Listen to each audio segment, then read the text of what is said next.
Ready. All right, I'm going to pot us up. 2, 1.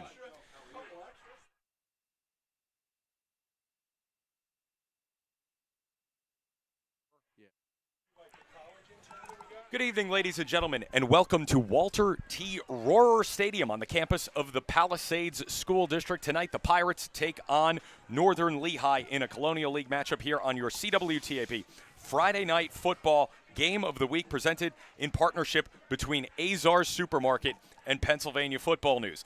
Alex Fidrushevsky and Matt Baker, we will take you through the pregame. Then we'll turn things over to L.J. Smith and Jason Parrish for the play-by-play of tonight's contest. So once again, we'd like to thank all of our great viewers for joining us this evening from Palisades. We are proud to be back down here, and, you know, what a beautiful night for football, Matt. Yeah, great night for football here at Palisades.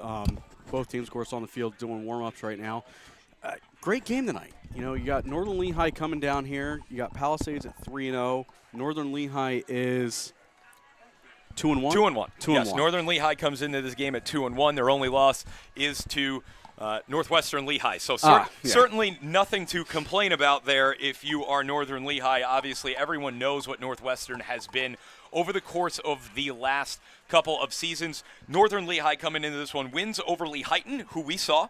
Yes. And also over Penn Argyl, a really good statement win for them last week against the Knights, winning that one 42-19. So this is a good football team we're going to see tonight. Yeah, very good football team. The Penn Argyl win, of course, last week was big. I think we actually took Penn Argyl last week to win that one. We did. So a little bit of an upset there.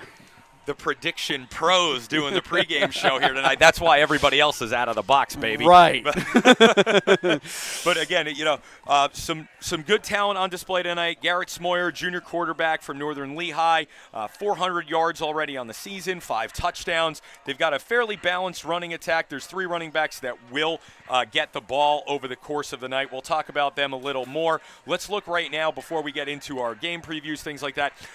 Palisades also off to a hot start, 3-0, beat Bristol, beat Saucon Valley, shut them out, graduated quite a bit of talent, Saucon Valley, last year. And then their statement win was last week as well. They took apart Catasauqua on the road. Yeah, you know, another game where I think we both took Caddy last week. We expected more out of Caddy, and Palisades went there and said, no, we're gonna take this one this week. Of note, the Saucon, you know, for our picks this week, since I know I already made my decision, I'm sure you have too. The win against Saucon Valley you think would mean more. It actually means less, because Northern Lehigh, with beating Penn Argyl, makes that look like a bad score. It does. Like Palisades probably should have blown Saucon out. Yeah, I think that's a fair shout. You know, and that was a rivalry game, too. Yeah. The historical rivalry game that used to be played at the end, no longer is. But nope, played in the beginning. Played at the beginning of the season now.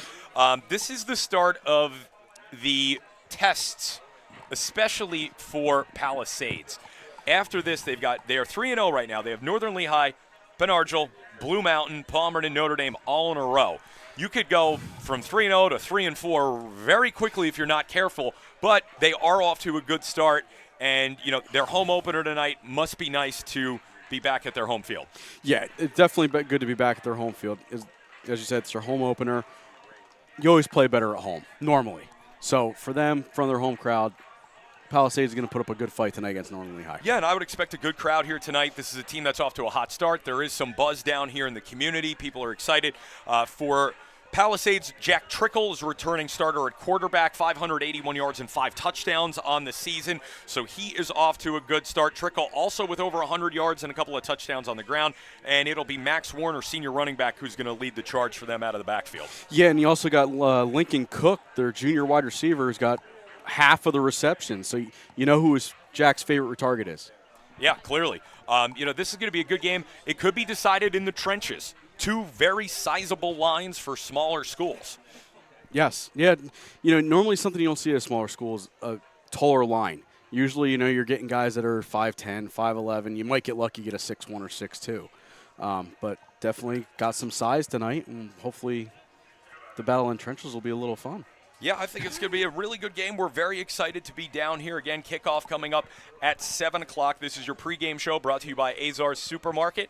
Also want to give a quick shout out, I think it's due, to especially since we're talking about Jack. Yes, we're talking about Jack. This is a different Jack. We want to give a shout out to Jack's Pizzeria. They are located at 4335 Durham Road, right here on Route 412 in Kintnersville. I gave them a call at about 3:30 and said, hey, can you have a couple of pizzas ready for 6 very hungry football announcers at about 5:15? And they said, sure, tell us what you need and we'll have them ready for you. They had them hot right out of the oven, right on time for us. As we walked in the door, it was kind of nice. It couldn't have gotten any better. I mean, shout out again to Jack's Pizzeria.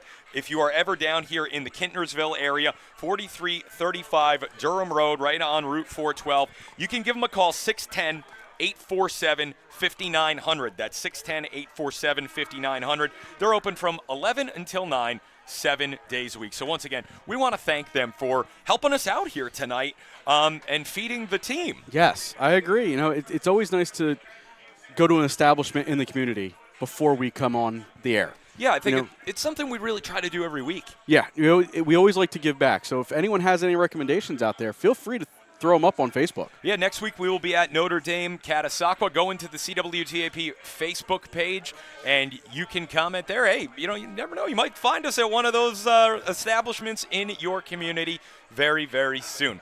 Before we take a break, let's start diving into our game previews for tonight. We talked about tonight's contest that we're going to air, but what are some of the other big games that are going on, not just in the Colonial League or in the East Penn Conference or in our viewing area, but across the Commonwealth of Pennsylvania? Matt, we'll start with the big boys, the heavy hitters, the East Penn Conference, and two of the surprises of this year are the Pocono Mountain Directionals. Yes, it's shocking. I know we had talked last week about figuring out when's the last time they were both 3-0 to start a season. Oh, I couldn't even tell you. My guess would probably be never. It might very well be never. But nevertheless, two huge contests for the Pocono Mountain School District this evening. Pocono Mountain East will be home against Allentown Central Catholic. Central looking to even up their record. Pocono Mountain East looking for really what would be a marquee win for them. Yeah, and it would continue their hot start to the season and really help them with their classification. Whitehall is home against Pocono Mountain West. Whitehall, I think, has had a pretty good start to the season. This is a competitive football team. Pocono Mountain West, I think, will learn truly how good they are tonight. Yeah, I have to agree. Pocono Mountain West, great start. You could see that program building over the last couple years.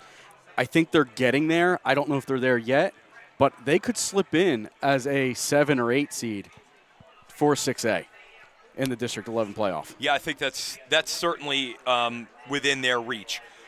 William Allen with a forfeit, but they are 3-0. They won their first 2 actual games on the field.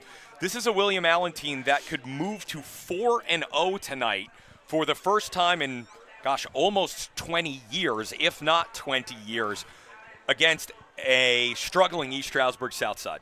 Yeah, East Stroudsburg South not having a typical year. Usually they're a 5+ win team every year. Allen, if they get to 5 wins, I think they're going to be playoff bound for District 11, and that would be great for that school district. It would be fantastic for the city of Allentown to have had Deeruff make a run at 500 last year, and now Allen making a run at it this year. And with the way 6A is kind of shaping up, it's not out of the question that a 5-win season for Allen could see him as the 8th seed. Yeah. Which would be fantastic. And I'm rooting for it. I think we all are. One next game we're going to look at, 2 normally powerful programs that are at a very early playoff crossroad. Emmaus, this is not the start that they were looking for. No. Stroudsburg, not the start they're used to. And I think someone's playoff hopes could get a serious dent tonight. Yeah, and I think it's Stroudsburg. I think they're going to take the fall in this one because you're traveling to Emmaus. They know both of them know they need to win, but Emmaus is home. You always have a better atmosphere when you're home. You're more comfortable when you're home. I think Emmaus will pull that one out tonight. Yeah, I think that's a fair shout, and I'm going to agree with you. A huge game in the Northampton division tonight of the East Penn Conference. It is the Concrete Kids playing host to Bethlehem Liberty. Some fireworks on display, and I think this is going to be a really competitive contest. Yeah, I agree with you. Liberty off to a nice start again, same as last year. Northampton started 2-0, lost the big one last week to Parkland, but they stayed in the game. They kept it competitive throughout. That's going to help them this week with playing Liberty. Hey, we can play with the big boys. So this is going to be a great test for both of them. And also, outside looking in, all the other teams in 6A get to look and say, where are these two programs right now? Are they something to worry about? Service Electric's TV2 game tonight. Bethlehem Freedom playing host to Nazareth. Freedom, again, at 1-2, falling a little bit into this pack of schools that are trying to figure out their identity and falling into this. You could be anywhere from 5 to not in the playoffs with another loss here. Tall order against Peyton Falzone and Nazareth. Yeah, and not a good time to hit them being 1-2. You're going against a strong Nazareth team. I'm thinking Nazareth's coming out of this one 4-0, and Freedom's trying to scrounge to get back to 500. I think that's the shout for tonight. The final contest this weekend of note in the East Penn Conference is the biggest game of the week in the East Penn Conference. Undefeated Bethlehem Catholic playing host to undefeated Easton tomorrow night at Frank Banco Field, Bethlehem Area School District Stadium, 7 o'clock game. Matt, it's like the days of old are back. Yeah, Easton's back to its formidable self.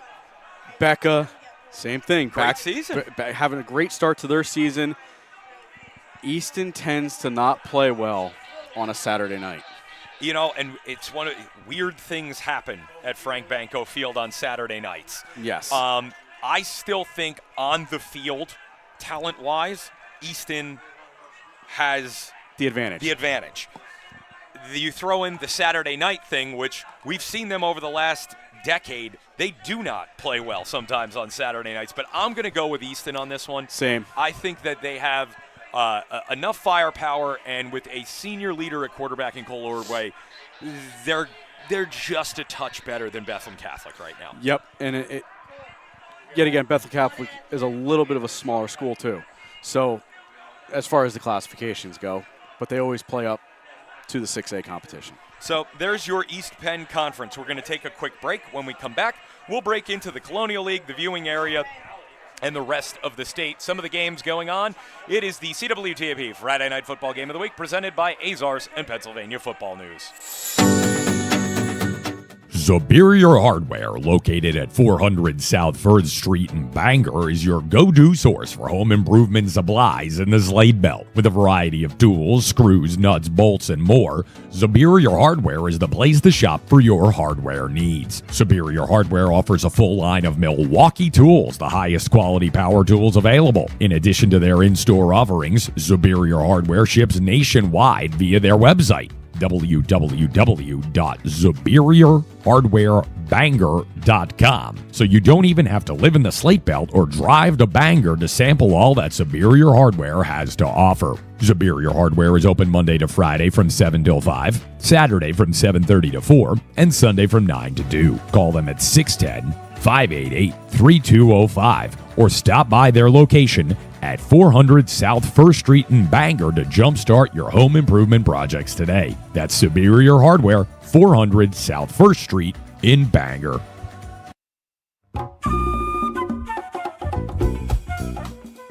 X-Golf, located just off the 25th Street exit of Route 22 in Easton, offers a premier golf simulation experience. With some of the most realistic indoor golf simulators you've ever seen, X-Golf is the premier place to work on your game before you hit the courses around the Lehigh Valley. If it's driving that needs work, putting that needs practice, or that pesky short game that haunts you, X-Golf is the perfect spot to perfect your swing. Bring your clubs, borrow one of our in-house sets, big up your friends, and come on down to X Golf for a fun time. It's always 72 and sunny at X Golf, and double bogeys are welcome, so you don't have to worry about a cart full of golfers behind you on hole 7. To schedule your tee time, call X Golf at 484-250-0391. That's 484-250-0391. X Golf, 80 Kunkel Drive in Easton, right off the 25th Street exit of Route 22.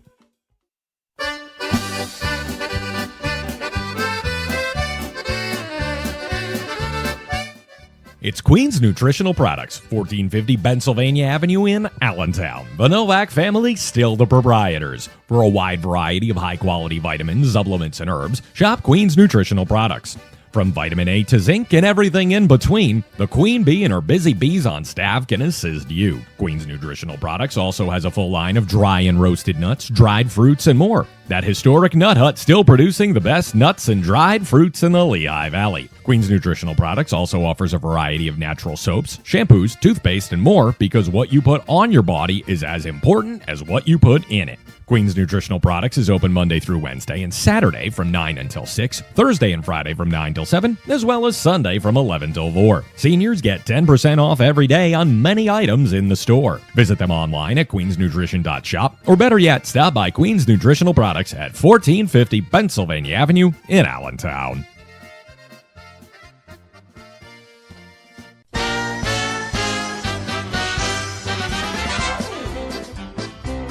Azar Supermarket, 3131 Linden Street in Bethlehem. Locally owned and operated by George Azar. Stop by today and pick from the freshest produce, much of it grown right here at home in Pennsylvania. Peruse the meat counter for the finest cuts of chicken, beef, lamb, and halal products. Take a step to your right. It's a selection of olives and mezza and cheese and more. Azars features a full lineup of products imported from the Mediterranean, including Lebanese olive oil and hard-to-find spices and herbs. Shop Azars, 3131 Linden Street in Bethlehem, for great value. Rachel's Refinished Furniture, located at 205 Blue Valley Drive in Bangor, has a showroom filled with refinished furniture, mirrors, home decor, and more. Rachel's has unfinished pieces which you can customize as well. If you've got a piece which you would like to have refinished, you can have your furniture given a new life at Rachel's Refinished Furniture. You can contact Rachel's Refinished Furniture at 610-810-8486 and speak to Rachel in person. That's 610-810-8486 for Rachel's Refinished Furniture, 205 Blue Valley Drive in Bangor.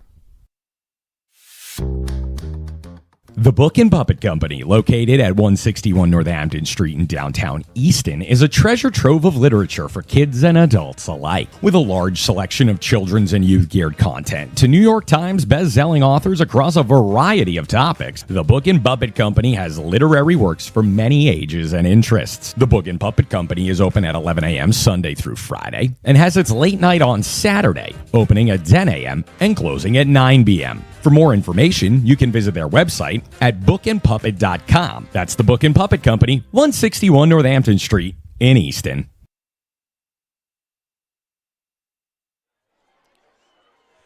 And we're back here on the CWTAP TV Friday Night Football Game of the Week, presented by Azar's Supermarket and Pennsylvania Football News. Alex Fedorchevsky and Matt Baker with you. Just about 25 minutes away from kickoff here, Matt. We went through the East Penn Conference. Now let's take a look at the Colonial League.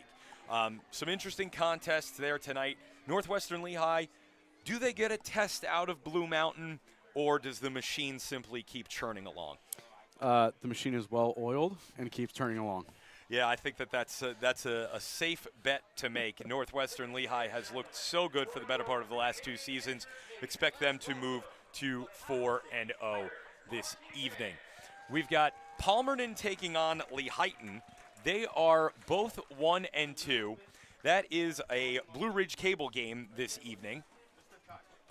Yeah, and with Palmerton Lehighton, great matchup. Palmerton had a big win last week to get their first win of the season, and Lehighton, as we saw at Bangor, very good program. I think that's going to be a good one for Blue Ridge tonight. Yeah, I think it's going to be very competitive. North Schuylkill against Southern Lehigh. We had North Schuylkill a week ago with Notre Dame, we saw that team really talented, and they certainly at home stand far more than a puncher's chance against Southern Lehigh. Yeah, and they came a kicker away from taking down Notre Dame. Go to the soccer team, So, please. That's a good one. Another good matchup this week. I think North Schuylkill pulls that one out. Pottsville will be home against Bangor. The Slaters struggling a little bit again this year. Some youth on that team, not too many seniors for Bangor. We'll see how the rest of the season goes for them. Saucon Valley's at a crossroads. They face a tall order in a Service Electric TV2 game tonight with Notre Dame. Yeah, unfortunately, they're running into Notre Dame tonight, and it probably is not going to end well. Probably Notre Dame keeps their streak going. Yeah, I think they will. Salisbury and Catasauqua. I think that's an interesting game tonight as well. Both teams off to pretty decent starts at 2-1. Yeah, no, definitely a great matchup there. I don't know if we heard or not, but we don't know if Salisbury's quarterback's back or not. Yeah, I hadn't heard anything. If he's back, that's a pretty good matchup. If he's not, I think that tilts more towards Caddy tonight. Yeah, and then we've got Palisades against Northern Lehigh. We led off with that to begin the program. Let's take a look at some of the games around our viewing area. Start off in the smaller classifications here of District 11. Minersville and Williams Valley are both undefeated. I know that I felt like I'm taking a shot here with Williams Valley against Minersville. I feel like that was a bit of a risky pick with Minersville having Dante Carr, quarterback going to the University of Central Florida. You're more confident. I am more confident. I you know me and my picks for the week, and I dig into it. And I'm expecting Williams Valley to win this one big tonight. And if I'm wrong, it's going to be a loss on my sheet. And I'm going to go right down with you on that one. Abington Heights, undefeated. They're always strong. They take on Valley View. That's in the Scranton area for all of our Blue Ridge folks. You like Lackawanna Trail. Lac Trail will play anyone, anytime. They went and played, 3 classifications up against Berwick. They have another big game tonight with Dunmore. Yeah, and they stuck with Berwick. They did. So, it just shows what that team and what that area has. They have a good program. They've built that program up, and they're there. I think they take Dunmore again. They take Dunmore. I think they can beat them as well, and I think this is a team that we should keep an eye on as the state tournament approaches and the playoffs get closer. I think that they could make a deep run this year. The way they've gone out and scheduled, again, picking up Berwick alone, and this is not the George Curry, Ron Powless, Berwick days, but this is still a pretty good football program. Yep, still definitely a good program in the state. Lakeland 3-0 against Wyoming area. There were high expectations for Wyoming area this year. They have lived up to them. Big marquee matchup for folks in the coal regions out in Northumberland County. Southern Columbia 2-1. Mount Carmel coming in 1-2. And boy, have they looked rocky this year. They have. And lately, I'd say over the last 10 years, they've kind of been on a roller coaster. They'll have a couple down years, go up for a couple years. And, it just keeps going up and down. As we talked about last week, they're slowly losing their lead in wins all time in the state. And Easton's already 3-0 this year. Easton's already picked up 2 games. How much more time until Easton and them flip-flop? It's possible. I think that you could see it. And Easton's a growing school district. Mount Carmel, unfortunately, former big anthracite mining community and railroad community that's lost, over 50% of its population in the last 50 years. So, right. It is kind of the inevitable that at some point the Rovers will pass the Red Tornadoes on the win column. Just a few miles away from that game tonight, which will be in Elysburg, the red-hot Shamokin Indians play host to 3-0 Jersey Shore. That's a big battle in the central part of the state. Yeah, the Shamokin program has come way, way up. I personally like Shamokin. I mean, I know Jersey Shore is usually a very good team. The Indians have just been playing very well. Shamokin's revival started with one of the coal region's favorite sons of sporting lore. It was Henry Hynoski who went and took the coaching job there a few years ago and I think laid the groundwork of if you want to be a successful program, this is what Coach Roth did with us at Southern Columbia. You want to win, you listen to me. And then he turned over the reins to Mark Persing, who was a quarterback at Shamokin, I guess probably about 10 years ago, or maybe even a little longer than that. And he's got them really buzzing along the last 2 years. I think Shamokin's going to take that one. Another one out in that area, Warrior Run against Bloomsburg. It's another small school game that I think was just worth putting on here because you have this undefeated battle. We're getting to the point of the season now in week 4 where these undefeated games start to really mean something, where we're beyond 1-0. Right, exactly. We're on to the point of who's going to stay undefeated, who's not. Who's really actually, ahead of everybody and who's been playing kind of a phantom. Hey, we're here, but we shouldn't be. Yeah, I think that's we're reaching the tipping point in that. Conrad Weiser, 3-0. They're home against Fleetwood. That's a game for our folks out in the Birdsboro system. And then the biggest game this evening in the Birdsboro system of Service Electric, where you can catch us on Channel 84. Exeter Township, 3-0. Governor Mifflin, 2-1. I think we're going to find out, is Exeter for real? Yeah, no. Governor Mifflin, another program that's always good at football. They're always winning, 8, 9, 10 games a year. Great matchup there for Exeter. We'll see what they do tonight. Let's take a look now before we take our next break with some games from around the state to follow. We'll start with a trio down in the Philadelphia area tonight. 2 undefeated Catholic schools, Pope John Paul II of Pottstown and Bishop Shanahan, who's outside of Downingtown, both coming into that contest at 3-0. A lot to play for. And then in Bucks County, Neshaminy North Penn's always a battle. Yeah, definitely always a battle. Neshaminy always a good program, and North Penn, I think, will pull that one out tonight. Yeah, I think that's a good shout. 3-0, looking good to move to 4-0. Radnor taking on Strathaven, who are, I think, back in the mix as a contender. I've seen some video on Strathaven. They look pretty darn good. I think that they should take Radnor in that one. Central part of the state, couple of games, small school games, but this one was interesting to me. I wanted to put it up there. Berlin Brothers Valley's really turned it on as an athletic program over the course of the last 5 years as a small school in both football and basketball. They're 3-0, and they are hosting Wilmington area from outside of the Sharon region of northwestern Pennsylvania. So Wilmington has been a power in the Class A, AA, ranks after they've split it up into 6 classifications. They've bounced around a little bit. But I think it's a good test for Berlin against a consistent program that's always in either the district final or even into the state tournament. We'll know a lot about them this evening. Cambria Heights, Marion Center, District 6, north of Johnstown, 2 undefeated teams. And then we start to get into a little bit more of the fun stuff. 6A, Butler, who almost shut their program down 5 years ago, back on the map, 3-0, taking on Hollidaysburg, who's always, really good out of the Altoona area. Yeah, I know you throw in these games every week, and it's like some of these schools I've never even heard of. Like you said before about Berlin, I've never heard of Berlin. So, you throw that out there, and I'm like, all right, well, what does this program even have? I start doing my research. It's like, oh, well, I'm going to go with them tonight.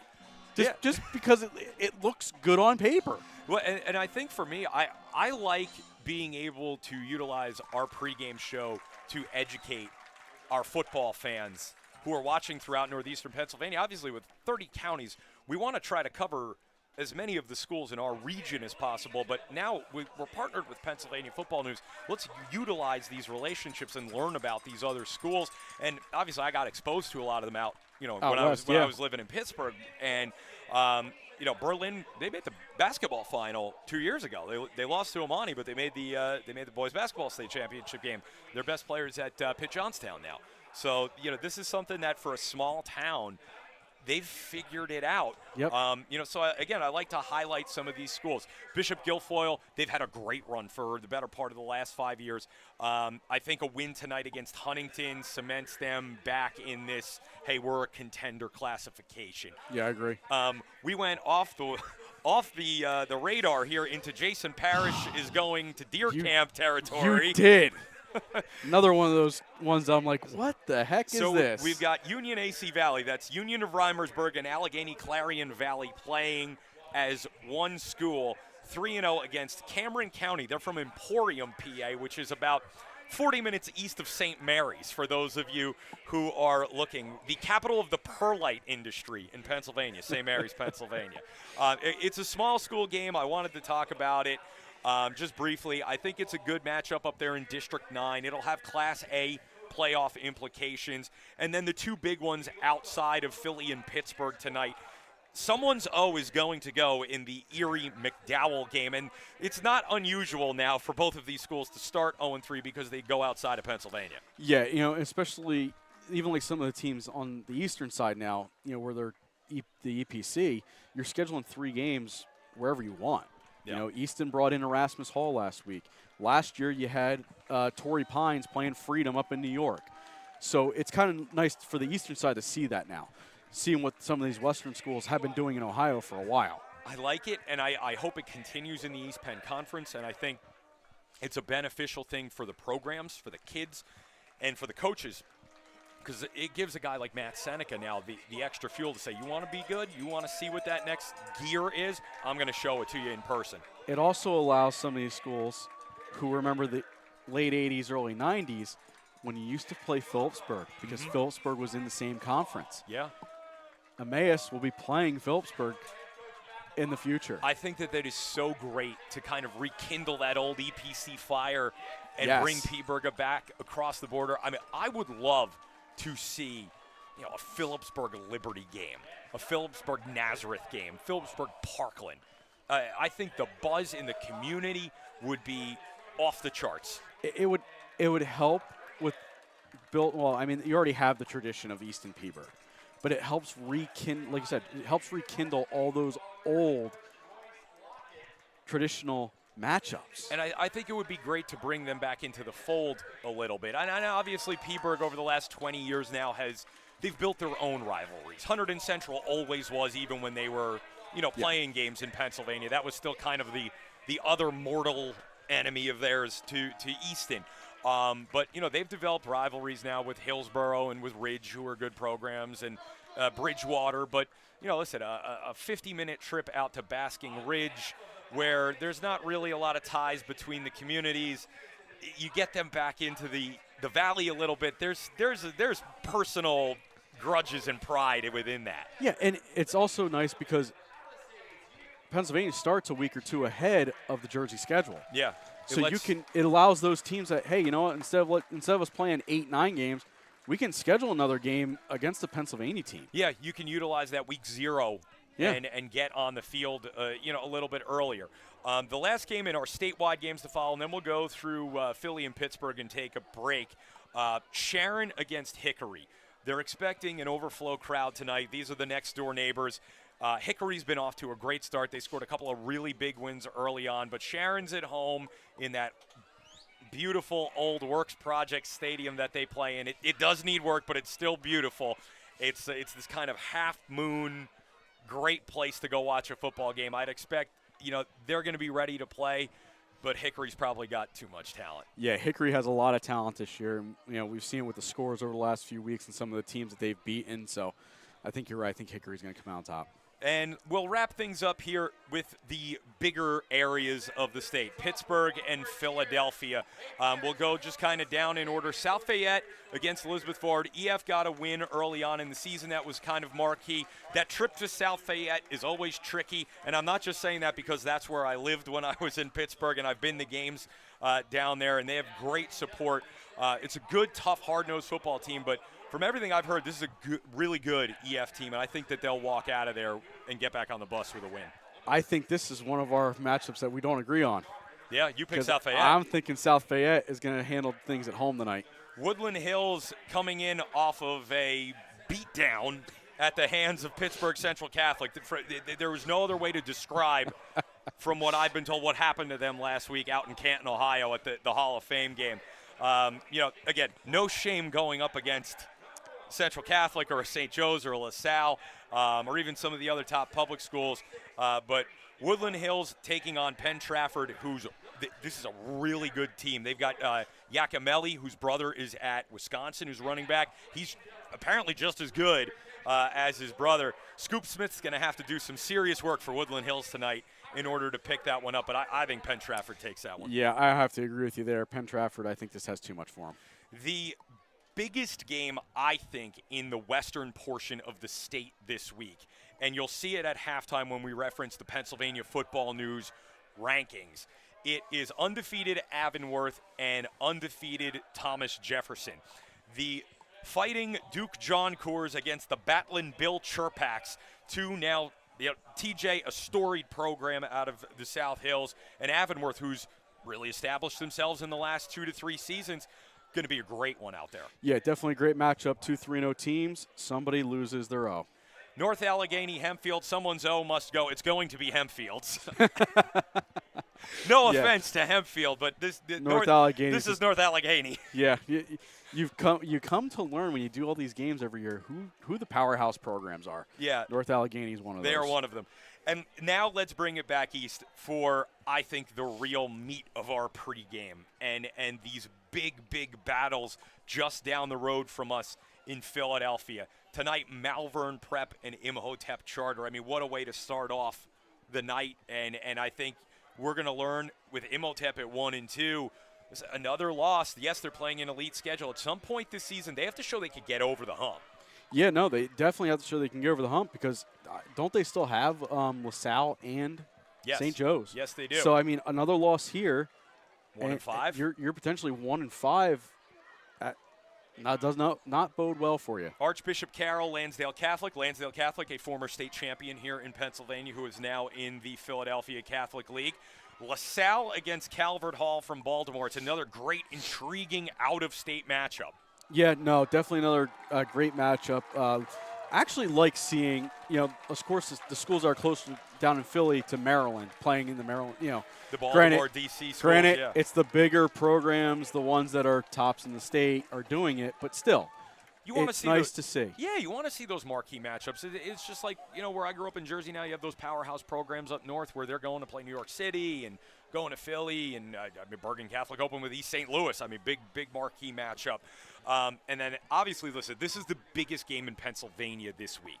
It's 0-2 St. Joe's Prep against national juggernaut St. Francis of Baltimore. And if St. Joe's goes down tonight, this is a team that could be 0-5 like that because they've got Roman Catholic coming up. There's LaSalle to follow. This could be a 6 or 7 loss team. I said it last week. I'll say it this week. I think LaSalle is the team to beat out of Philly. I agree. We're going to pause for the national anthem, and we'll be back with tonight's contest. Superior Hardware, located at 400 South 3rd Street in Bangor, is your go-to source for home improvement supplies in the Slade Belt. With a variety of tools, screws, nuts, bolts, and more, Superior Hardware is the place to shop for your hardware needs. Superior Hardware offers a full line of Milwaukee tools, the highest quality power tools available. In addition to their in-store offerings, Superior Hardware ships nationwide via their website, www.superiorhardwarebangor.com. So you don't even have to live in the Slate Belt or drive to Bangor to sample all that Superior Hardware has to offer. Superior Hardware is open Monday to Friday from 7 till 5, Saturday from 7:30 to 4, and Sunday from 9 to 2. Call them at 610-588-3205 or stop by their location at 400 South 1st Street in Bangor to jumpstart your home improvement projects today. That's Superior Hardware, 400 South 1st Street in Bangor.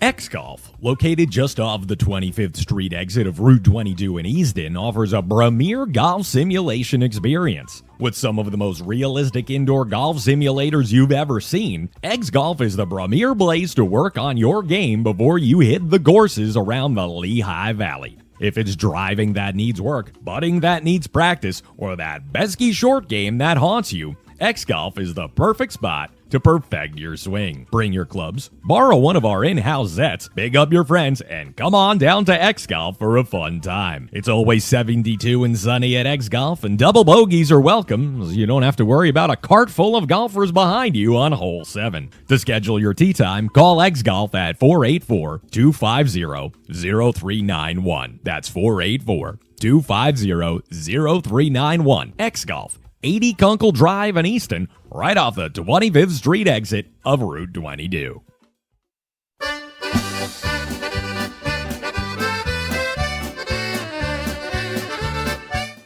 It's Queen's Nutritional Products, 1450 Pennsylvania Avenue in Allentown. The Novak family, still the proprietors. For a wide variety of high-quality vitamins, supplements, and herbs, shop Queen's Nutritional Products.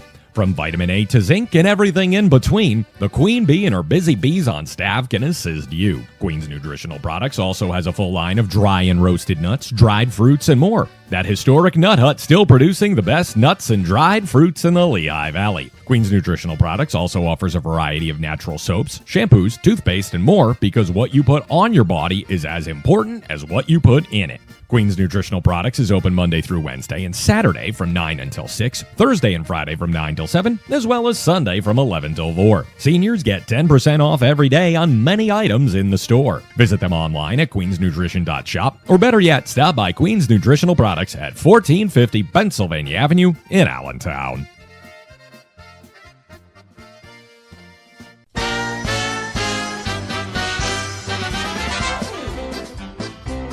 Azar Supermarket, 3131 Linden Street in Bethlehem. Locally owned and operated by George Azar. Stop by today and pick from the freshest produce, much of it grown right here at home in Pennsylvania. Peruse the meat counter for the finest cuts of chicken, beef, lamb, and halal products. Take a step to your right. It's a selection of olives and mezza and cheese and more.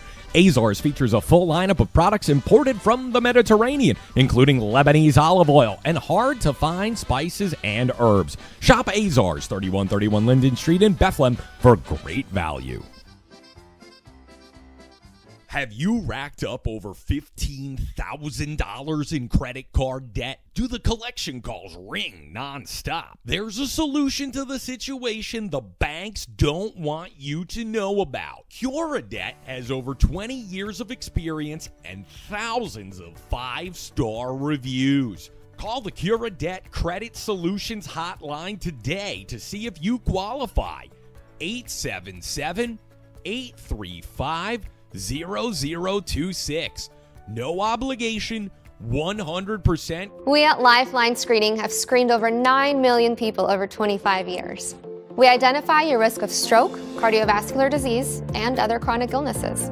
We use state-of-the-art ultrasound technology to look into your arteries to identify your plaque levels. During your screening, we examine the carotid arteries in the neck for plaque buildup that can lead to a stroke. We check your abdominal aorta for an aneurysm, a ballooning of this large artery in your belly which can rupture if it gets too big. We evaluate the pressures in your arms and ankles and calculate what is called an ankle brachial index. This is an indirect way to assess the flow in the arteries of legs and identify risks for more cardiovascular disease. We scan your shin bone to determine the density of the bone and derive risk for osteoporosis. And lastly, atrial fibrillation. If we detect anything that requires urgent attention, we will notify you immediately so you can contact your physician for follow-up. Screenings are simple, non-invasive, painless, and we have convenient locations throughout the United States. And of course, screenings provide peace of mind or early detection. Schedule your screening today.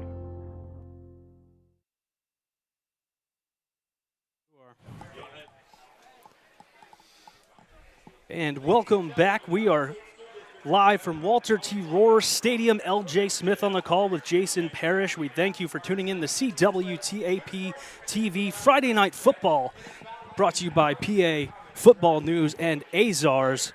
Exciting action this night, Jason. What are we looking forward to here? Listen, Palisades has had a great start to the season. Look for, again, Lincoln Cook. He has had a big year so far. He is a tall, skinny wide receiver, very fast, and I think we can expect him to have a good game. And Trikel, the quarterback, is as good as we're going to see.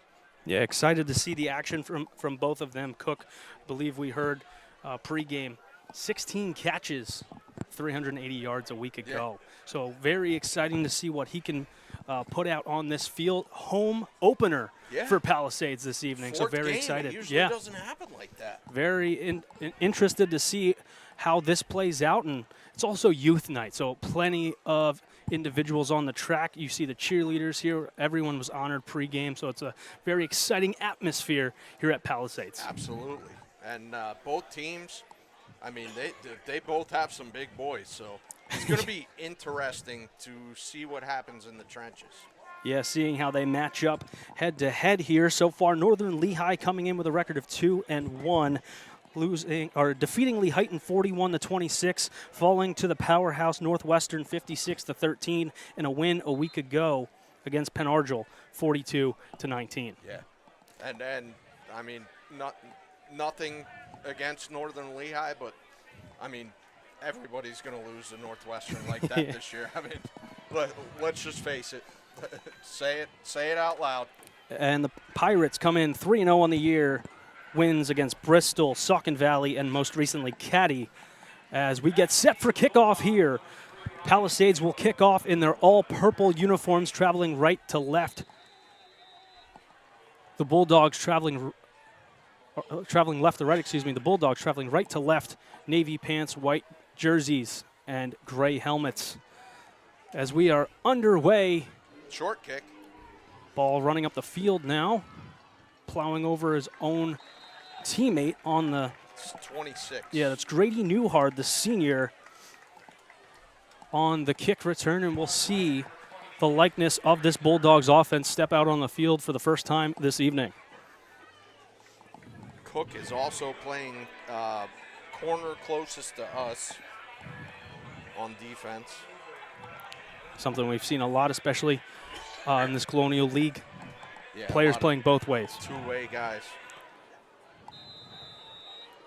Quarterback Garrett Schmoyer, the junior, standing at 5'10", 155, awaits the snap in the shotgun. Three receivers to the far side, quick bubbles pass to Chris Frame, the junior wideout. So LJ, the lineman didn't get outside quick enough that time. I think the quarterback needs to take another step or two back and give them time to get out in front, because as soon as he threw that ball, the guy covering him made the tackle, which should never happen on a screen like that. Brings up 2nd and 9. Yep. Offsides. Movement. Left end. And that penalty going against number 55, Carter Kilhefner, the junior. That's going to bring up 2nd and 4 for the Bulldogs.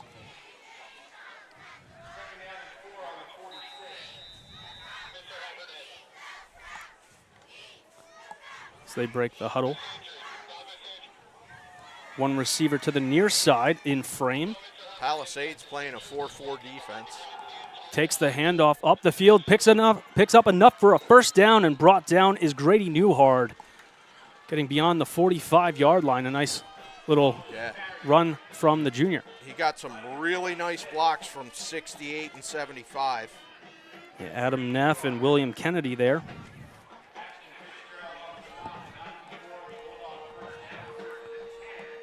So the first down of the game.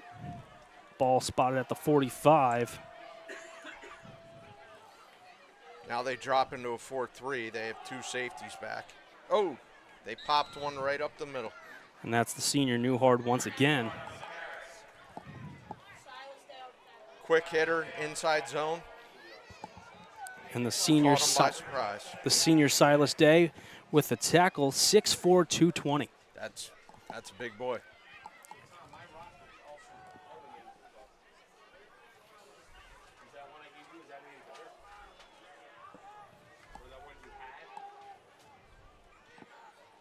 And we have man in motion to make it trips. Screen out to the left again. That's Go ahead. Ryan Zambo with the completion there. Yeah, the quarterback again. I mean, if he takes another step or two back, it gives those linemen time to get out in front of the play. So that's twice they've run that same play, and the quarterback has got it out too quick. Loss of 2 yards now. Brings up 3rd and 8 for the Bulldogs. Newhart on the near side of Smoyer. Looks to throw. Pump fake wide open across the middle. Absorbs some contact, but that's Ryan Zambo. Oh, no, they're saying he's down. On the reception and a first down. He was met by Jack Trickell so that, on the tackle. That was a classic zone beater. You have the outside guy go outside, inside guy. You just run a slant and then settle where nobody is. That was a classic zone beater right there. So back-to-back first downs on third down for the Bulldogs as they're moving deeper into Pirates territory. Ball snapped on the 32-yard line. Quarterback keeper finding a hole, met and planted into the turf was Smoyer, brought down by number 15, Max Warner, the senior, 6 foot 175. Yeah, beautiful run there. Just straight quarterback sweep, and number 75, Nathaniel Coons, he hooked the end, and that's what set it up. Coons, like you said, setting the end, and then Grady Newhart leading the way for Smoyer to pick up another first down. Man in motion is Zambo. Up the middle goes Grady, cuts it outside. First down and touchdown, Bulldogs on their first drive of the evening. Perfect inside zone. Perfect. And if you're head coach Joseph Tout, that's exactly what you're looking for on your first drive on the road here at Palisades. Definitely. 8:34 to play in the first quarter. Our snapper is going to be Colin Koretsky. Holder, Garrett Smoyer. And kicker, Anthony Hanna. Good hold. Kick is up. And good. So just like that, the first drive of the evening results in a touchdown for Northern Lehigh. We'll rejoin you shortly for the first drive for the Pirates here on CWTAP TV. Rachel's Refinished Furniture, located at 205 Blue Valley Drive in Bangor, has a showroom filled with refinished furniture, mirrors, home decor, and more. Rachel's has unfinished pieces which you can customize as well. If you've got a piece which you would like to have refinished, you can have your furniture given a new life at Rachel's Refinished Furniture. You can contact Rachel's Refinished Furniture at 610-810-8486 and speak to Rachel in person. That's 610-810-8486 for Rachel's Refinished Furniture, 205 Blue Valley Drive in Bangor.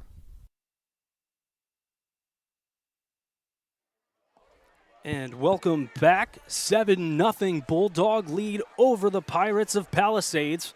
And we'll see a kickoff here from Anthony Hanna.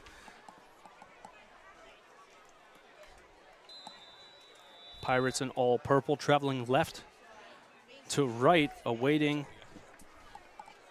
the kickoff.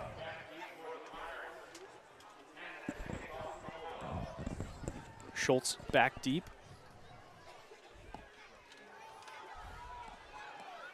Crosses over the 20-25. Good return. And drop down, call it the 28-yard line. So a nice return to get things underway for the Pirates in their first home game. Now we get to see Trickell and Cook.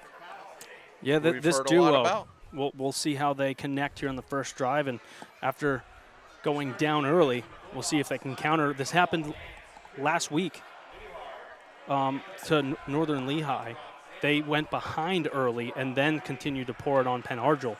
So they're switching roles a little bit here. We'll see what the Pirates can do on their first drive of the evening.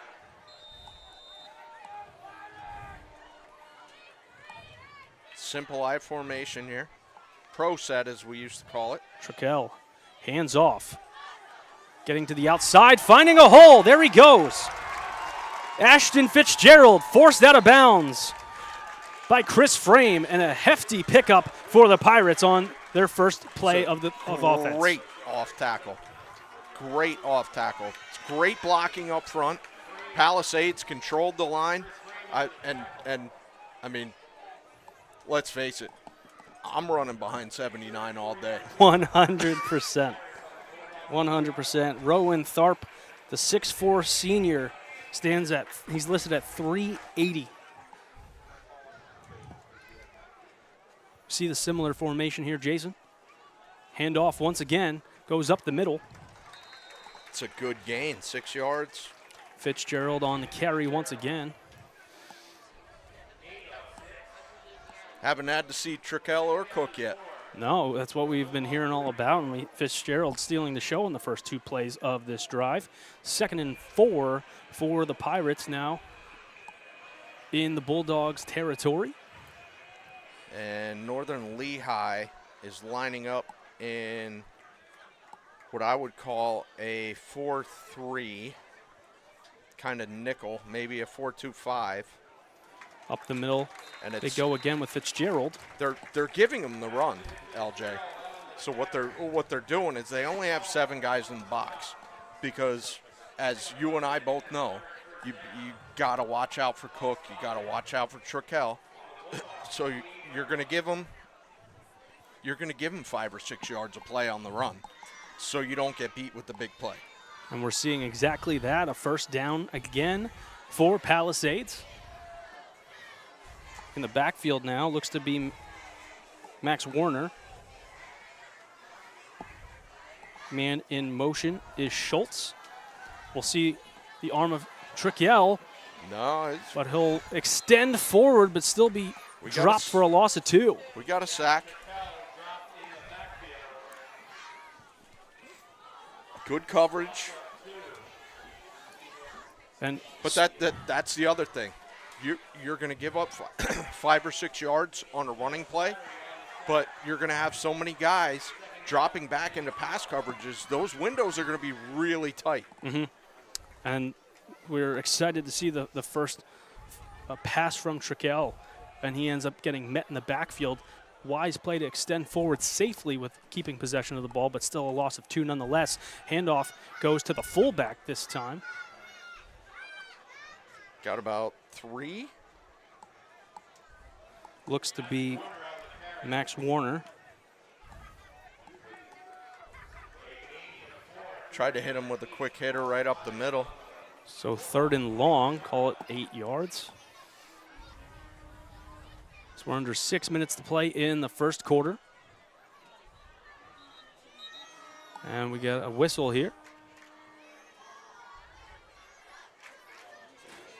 And maybe a possible injury timeout. No, I think they do that now in high school on it's equipment. Okay. So if you have something wrong with your equipment, instead of throwing the penalty flag now, they take you off the field for a play. Okay, so I believe that brought onto the field Nathaniel Coons. I don't see a number 52 on my roster for Northern Lehigh, if that's who that was. So we'll wait and see, but 3rd and 8 forthcoming for Palisades. 5 minutes, 30 seconds to play.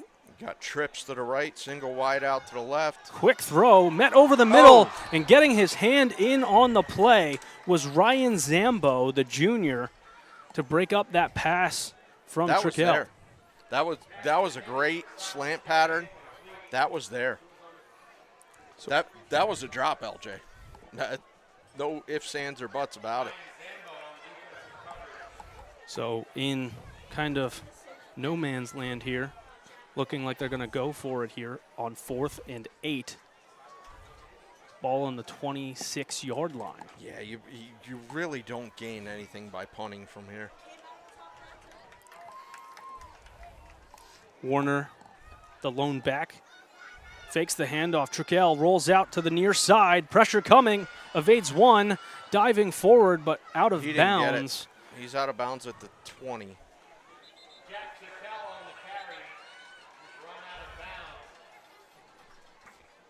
It's going to be first down, and Northern Lehigh. And a turnover on downs. And nice work of Trickell to try to get some momentum moving forward, but just unable to get the yardage needed to extend the drive. So we'll see Smoyer back out on the field leading this Bulldogs offense. Looked really good on the first possession.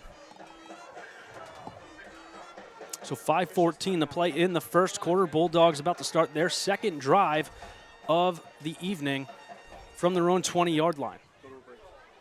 And we'll And we'll step aside briefly. You're watching football on CWTAP.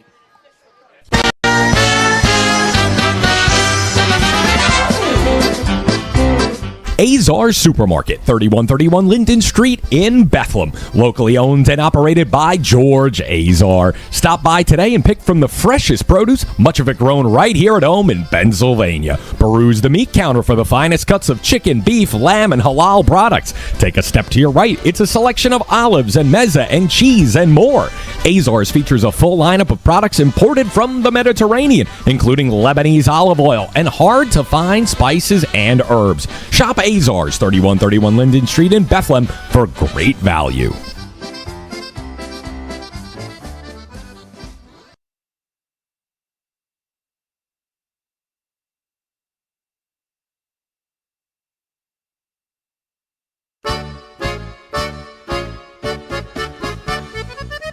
Leather Corner Post Bar and Grill, 6855 Horseshoe Road in Orfield, has served up good food and good cheer since the 1860s. LZB is a one-of-a-kind local bar with great food, cold beer, and plenty of memories to be made. Sample their wings, burgers, salads, and more in a relaxed neighborhood pub setting. And with sports, Bolka, and more on their TVs, LZB is your hometown pub in Lehigh County. LCB is also the Boomba capital of the Lehigh Valley and features Bolka music on the third Thursday of every month, with the Steelworkers Bolka Band performing from 6 until.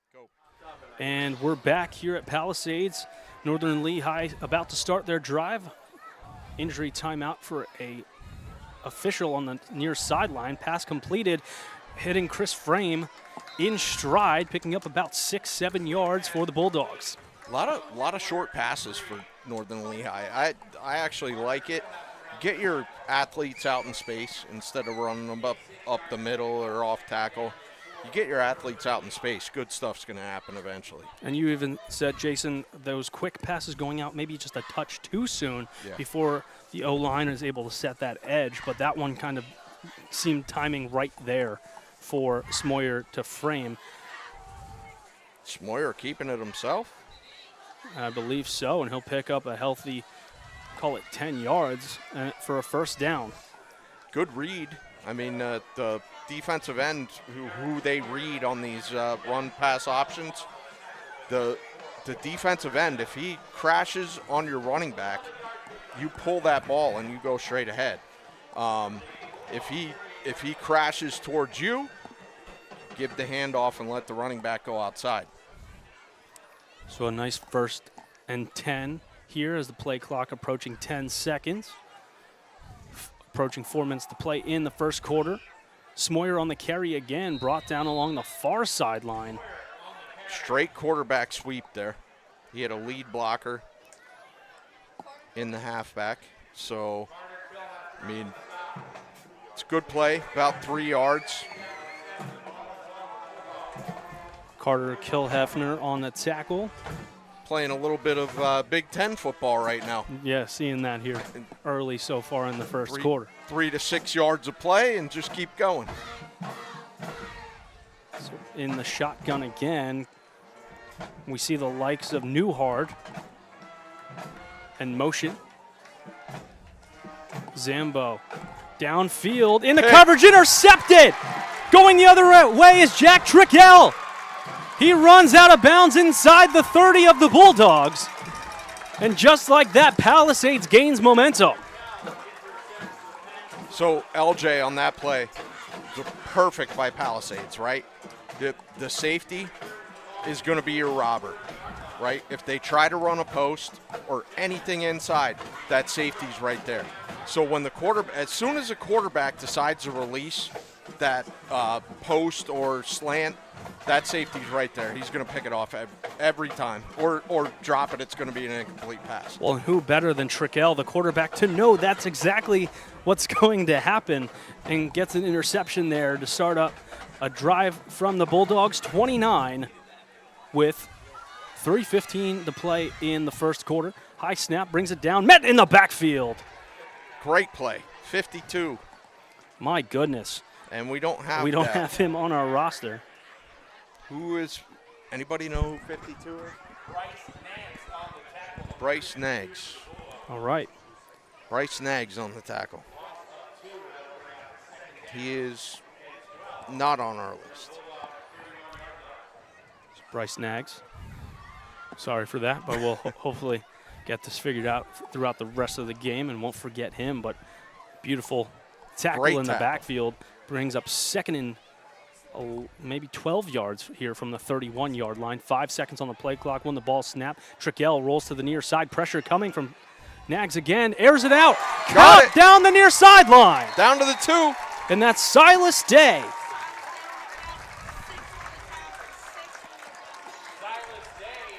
And Christian Fortino saves the touchdown there. It's all you can ask for there is Absolutely. a beautiful catch by Day to keep that in front. On the defensive side of the ball, hey, good job. You stopped them. Now we got to stop them 4 more times. Yeah, and from the 2-yard line here now come the Pirates trying to even the score here late in the first quarter. 2:24 to go.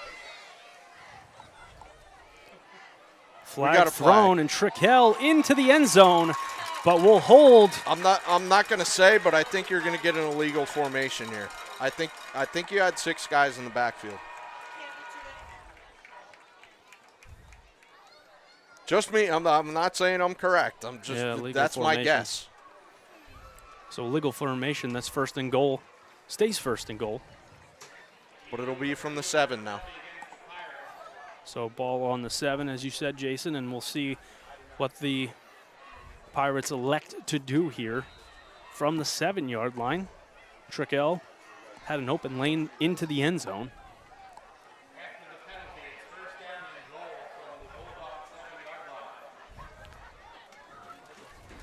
Play clock now reaching 10 seconds as the Pirates run to the line.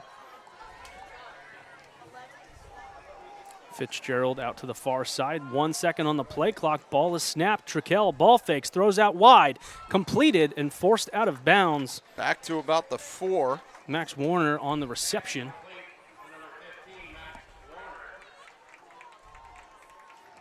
I believe that was Grady Newhard with the force out of bounds. So, And watch that play later in the game, because I know that back only went to the sideline that time. But later on in the game, you're gonna see a wheel yeah, where he's gonna turn that upfield.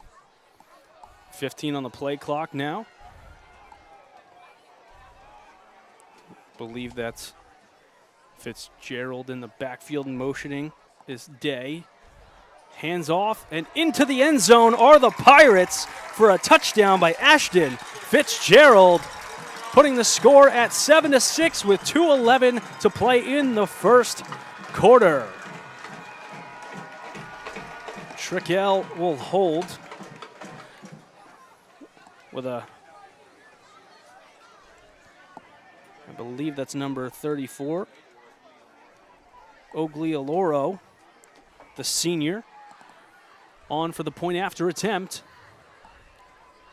Ball is snapped, hold is good, kick is up, and the point after attempt is good. We are tied at 7-7 here between Northern Lehigh and Palisades. 2:11 to play in the first quarter. You're watching Friday Night Football on CWTAP TV. For over 60 years, Dietz's Tavern in Wind Gap has been a go-to locale for football fans in the Slate Belt food scene. With a variety of appetizers, salads, burgers, and entrees, Dietz's provides a down-home atmosphere, a friendly space to meet and mingle, and a full bar to watch the big games. Don't forget about wing nights on Wednesday, taco Thursday, and their weekly specials. Dietz's is open Monday through Saturday from 11 to 9 and can be found at 570 North Lehigh Avenue in Wind Gap. Stop by Dietz's today and sample the food, drink, and friendship firsthand. That's Dietz's Tavern, 570 North Lehigh Avenue in Wind Gap.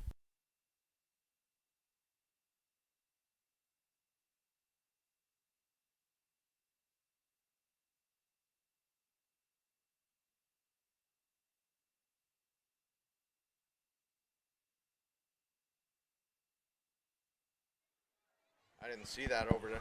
And Okay. welcome back Thanks, to man. Palisades. as the Pirates kick off after evening the score at 7-7. It's going to take a bounce at the 25, picked up, and trying to cut back inside now is Chris Frame. He'll be brought down right before the 35-yard line, call it the 35-yard line. So with 2:06 to play, the third drive of the evening forthcoming for Northern Lehigh.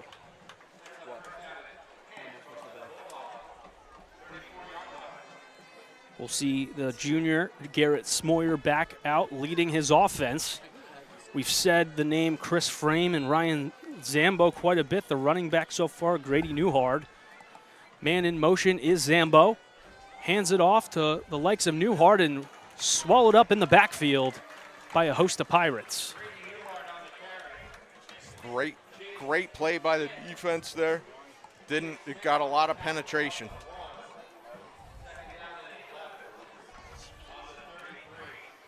Chase Smith, one of the names announced getting credit for the tackle. There's a minute and 40 seconds to play in the opening quarter.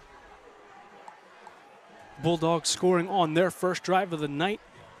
The Pirates now countering with one of their own. Ball snap, Frame gets the handoff, finds a hole up the middle and dropped down for a gain of 6 yards, bringing up third and medium. Straight inside jet sweep. And we have an injury.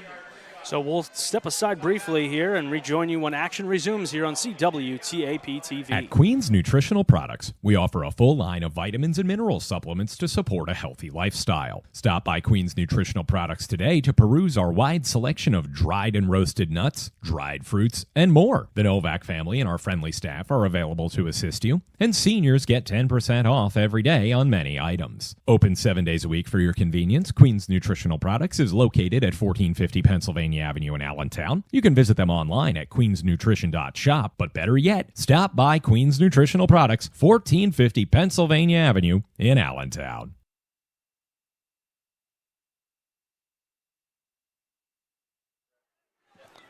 And welcome back here, Palisades High School.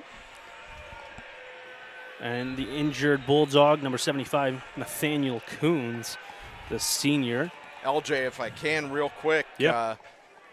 Freedom is leading Nazareth 14-7 My goodness. in the first quarter. Okay. Freedom at home this evening. I believe so. Yeah. Because Becca's home against Easton tomorrow. Newhard gets the carry along the far side and tripped up approaching midfield. And that'll be enough of a gain for a Bulldog first down. And we've seen a lot of motion before the snap going from side to side here, Jason. A lot of they're playing with the eyes of the defense is what they're doing. And if you're a linebacker on Palisades right now, you have to have really, really good eye discipline. And you have to wait until you know where the ball's going before you explode to make the tackle. Smoyer with split backs. Looking to throw. Good pass. Has a man beat just a bit high over the hands of Koretsky, the junior, 6'2", just overthrown a hair along the far sideline, brings up 2nd and 10. It's a good play, though. After all those runs right in a row, you try to hit him with a quick hitting pass, take 2 steps back and just throw it up. It's a good play call. 17 seconds remain in the opening quarter. Handoff, cutting back inside. And that's going to be Frame brought down around the 47-yard line of the Pirates. And that will be the last play of the first quarter. We're here in Palisades with the Pirates and Bulldogs from Northern Lehigh tied at 7-7. We'll step aside. You're watching Friday Night Football on CWTAP TV. The Book and Puppet Company, located at 161 Northampton Street in downtown Easton, is a treasure trove of literature for kids and adults alike. With a large selection of children's and youth-geared content to New York Times best-selling authors across a variety of topics, the Book and Puppet Company has literary works for many ages and interests. The Book and Puppet Company is open at 11 a.m. Sunday through Friday and has its late night on Saturday, opening at 10 a.m. and closing at 9 p.m. For more information, you can visit their website at bookandpuppet.com. That's the Book and Puppet Company, 161 Northampton Street in Easton.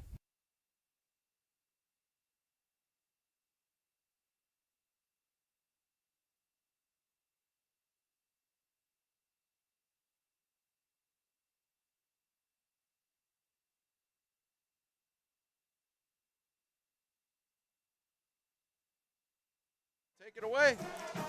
Yeah, we're back here, Jason, starting the second quarter. Northern Lehigh and Palisades tied at 7 to get the second quarter underway. Bulldogs in Pirates territory just beyond midfield on the 47 for 3rd and 6.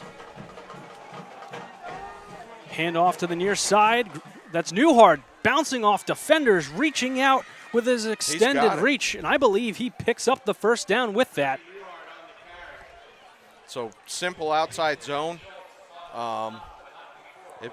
If you want to give credit to who developed that play, look at the Shanahans. They've run it forever. Both Shanahans. That was what made Denver so great when they won their 2 Super Bowls. The outside zone. Ball spotted at the 40. Smoyer in the shotgun once again. Motion man is Zambo from near to far side of your screen. Rolling out is Smoyer. Pressure coming. Ball fakes and wrapped up in the backfield is Smoyer for a loss of 5 yards. And that's going to be to the likes of Chase Smith with a drop for a loss. Yeah, Chase Smith made a great play there. You got somebody who's shifty in the backfield, out in the open. He broke down. He made the tackle. That's just good old-fashioned football. It brings up 2nd and 15 now for the Bulldogs. And it's also something I teach my linebackers. You want to be on that guy's back hip, because if he cuts back and you're ahead of him, you lost. 2nd and 15. 1 second on the play clock when the ball is snapped. Pressure coming. Ball fakes to the near side, goes to the far side. Evades one, but planted on the far side of the field. It almost looked like they were trying to set up a screen there, but nobody fell for it. Solomon Riddle, the sophomore, with a hit on the far side of the field, and I don't know if you saw it, but it looked like he was rolling out to kind of throw a screen back the other way. Yeah. Well, he did that, and then he ball faked, too. Yeah. That little ball fake allowing him momentum to move back to the near side, or to the far side, to just buy himself more time. And picking up about 2 yards here for 3rd and 12. Snap to the near side. Pitch goes to the far side. End around. Zambo has it and picks up a first down for the Bulldogs. That was a great example of what I talked about before. The linebackers need to have good eye discipline. Well, let me tell you, all the linebackers were on the left side of the field on that play.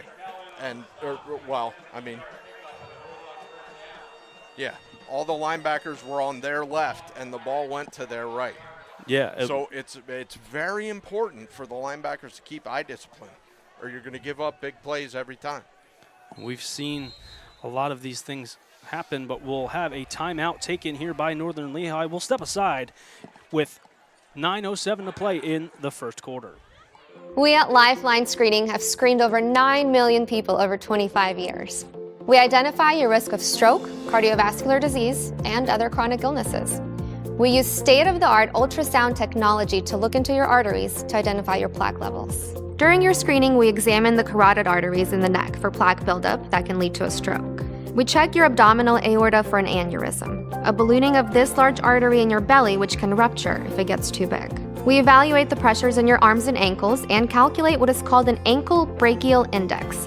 This is an indirect way to assess the flow in the arteries of legs and identify risks for more cardiovascular disease. We scan your shin bone to determine the density of the bone and derive risk for osteoporosis. And lastly, atrial fibrillation. If we detect anything that requires urgent attention, we will notify you immediately so you can contact your physician for follow-up. Screenings are simple, non-invasive, painless, and we have convenient locations throughout the United States. And of course, screenings provide peace of mind or early detection. Schedule your screening today. And we're back at Walter T. Rohrer Stadium. Action already. Pass completed on the near sideline. What a throw by Smoyer. Put it where his receiver was the only one who was going to catch it. Colin Koretsky. And he got the 1 foot inbound that he needed. And So we hear the drop in the bucket for sure. An excellent pass from the hands of the junior quarterback, Smoyer. And now it's going to be first and goal from the 8-yard line for the Bulldogs.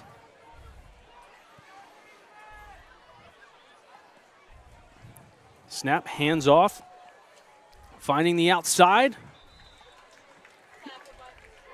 And that's Grady Newhart on the carry. Fitzgerald gets credit for the tackle. they don't have him. Oh, Caden Novicki, number 67, pulled on that play and made a very nice block. However, the outside contained, and that's what you're looking for as a defensive coordinator. Play clock under 10 now, 7 seconds to play. Motion man Zambo from near far side. Run up the middle for Smoyer, and I believe the first one to make contact there was Chase Smith. Straight QB dive. Nothing fancy about it. Silas Day on the tackle there. It's going to bring up third and goal for Northern Lehigh. We're still tied at 7-all in the second quarter.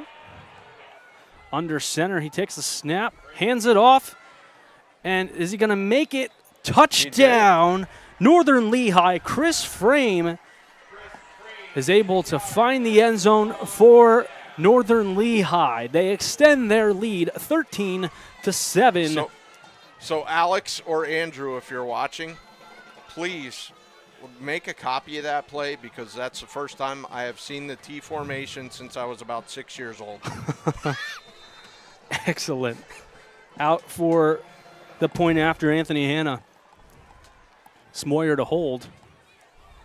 Good snap, good hold. Kick is up. And it is good. The Bulldogs leading the host Palisades Pirates 14-7 here in the second quarter. You're watching CWTAP TV.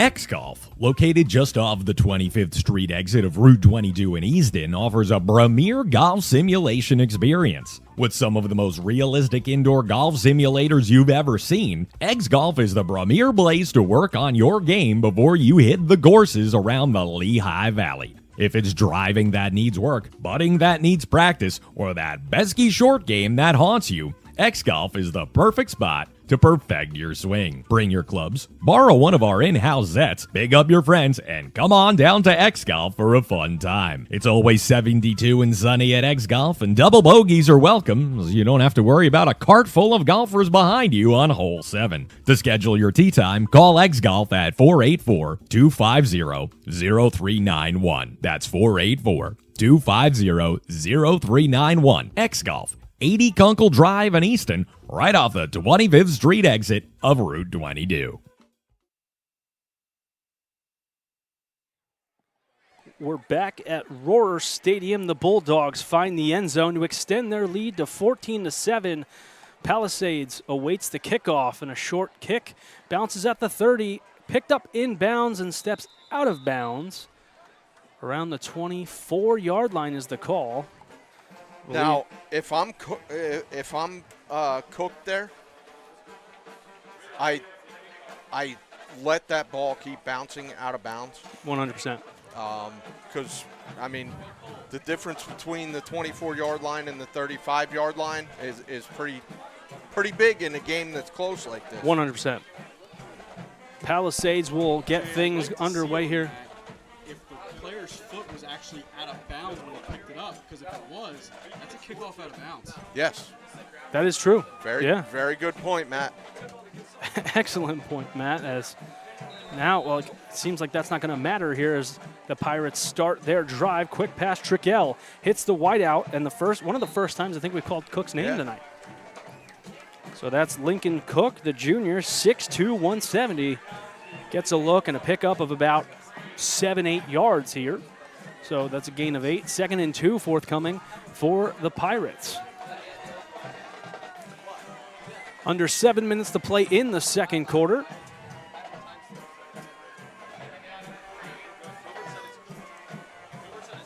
Approaching the 10-second mark on the play clock. Pitch goes to the running back. Ashton Fitzgerald met out of bounds. He's going to have the first down, though.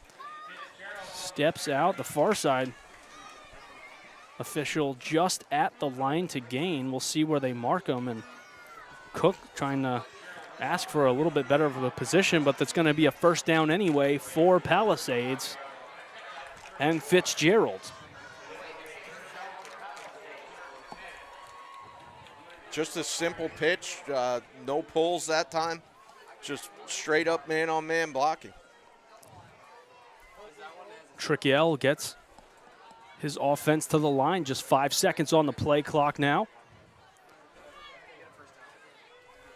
Takes it directly up the field. Stays on his feet but fumbles it. Still loose. And I believe the Pirates will regain possession. And with that, good enough to pick up a first down.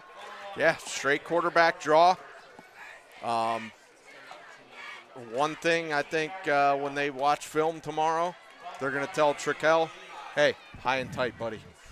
High and tight. Yeah, one of the first things, if not if he hasn't already heard it going back to get the play from head coach Bobby Smith. 15 on the play clock, 6 to play in the first half, 14-7, Bulldogs leading Palisades. Pirates now in Bulldogs territory, ball on the 48-yard line, I formation here. Motion.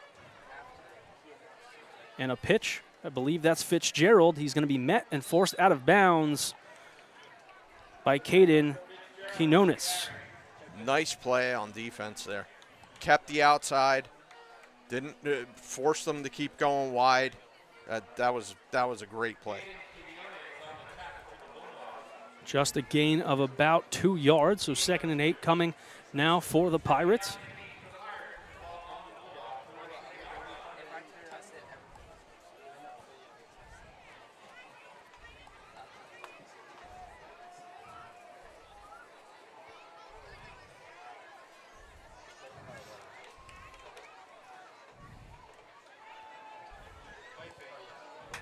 And a pass completed to Cook along the far side and drugged down inside the 30.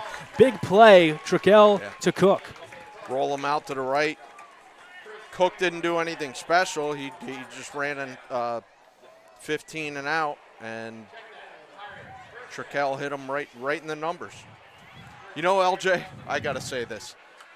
This is great doing a game like this where both teams set up in the huddle. Yeah. It slows things down for us, allows us to make sure we get our numbers right, our names right, but it's enjoyable to see like a game with this type of tempo. Yes. 7 on the play clock. Ball snapped, seemed to be a little early. Wasn't quite expecting it. Was Trickell and in the backfield. I believe that's number 28, Hayden Lilly. Excuse me, Slattery. 4:40 remaining in the second quarter. And Bulldogs with a 7-point lead. Palisades marching inside the Bulldog 30. They got doubles right now, which is twins on both sides, 2 receivers. Cook on the near side. Quick Touchdown. pass and a touchdown for Palisades. Silas Day finds the end zone. And just like that, a nice drive of their own for the Pirates to cut into this lead from Northern Lehigh. There is a flag. That was just a simple seam route, though. Usually when you're playing 2 safeties, like Northern Lehigh, you're going to have somebody. I believe it could have just been an errant flag on the field. Yeah, he might just pick it up. Yep. Yeah, there is no flag on the field. I believe it just fell onto the playing field. So nothing to take away from this Pirates touchdown. Trickell finds Silas Day Simple for seam 6 route, points. like I said, simple seam route. And we've seen that work a handful of times so far in our coverage Yes. this year, of that seam route being exactly finding the opening on the field. And Oglialoro, his point after attempt is good. We are even at 14 all between Northern Lehigh and Palisades. 4:18 to play here in the first half. You're watching Friday Night Football on CWTAP. Have you racked up over $15,000 in credit card debt? Do the collection calls ring nonstop? There's a solution to the situation the banks don't want you to know about. CuraDebt has over 20 years of experience and thousands of 5-star reviews. Call the CuraDebt Credit Solutions hotline today to see if you qualify. 877-835-0026. No obligation, 100% confidential. CuraDebt Credit Solutions. 877-835-0026. CuraDebt Credit Solutions now. 877-835-0026. 877-835-0026. Call today. And welcome back to Roar Stadium.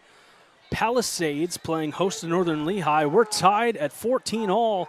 LJ Smith and Jason Parrish on the call with you this evening, and Palisades with a nice counter of their own to keep this game close. Absolutely. Great play calling. Just move the ball right down the field.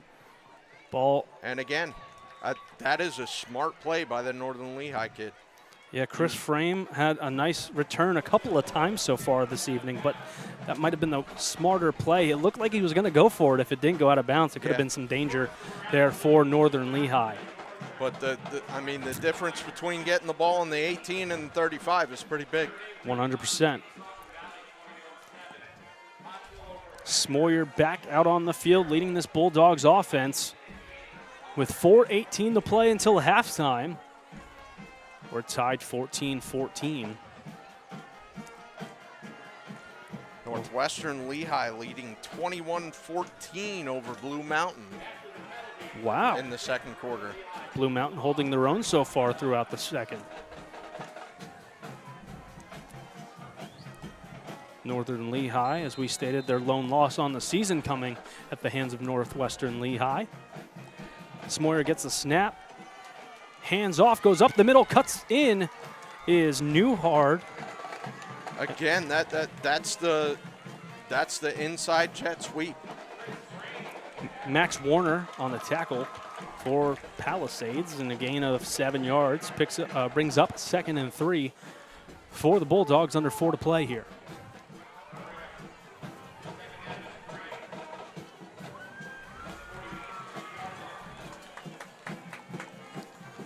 Bulldogs are going to come out. Looks like 2 tight ends with 2 wide receivers to the left. Newhard, the lone back, snap, fakes it. Smoyer wrapped up for a loss of 1. That was a great block shed by 55. It could have been 59. Ryan McCourt, the junior, 5'10", 230, stands his ground. He shed the block and made the tackle all in the same motion. Impressive. Third and 4 for Northern Lehigh, and we've seen them convert 3 or 4 times so far tonight, Jason, on third down conversions. Yeah, I mean they're just running basic stuff, but it seems to be working. This one's not going to. Dropped in the backfield with an emphatic tackle. Max Warner, the senior, forces fourth down. He had an emphatic punch towards the ground too when he made that tackle. Finally getting Smoyer in the backfield cleanly as he sheds his blocker, and the clock continues to click down.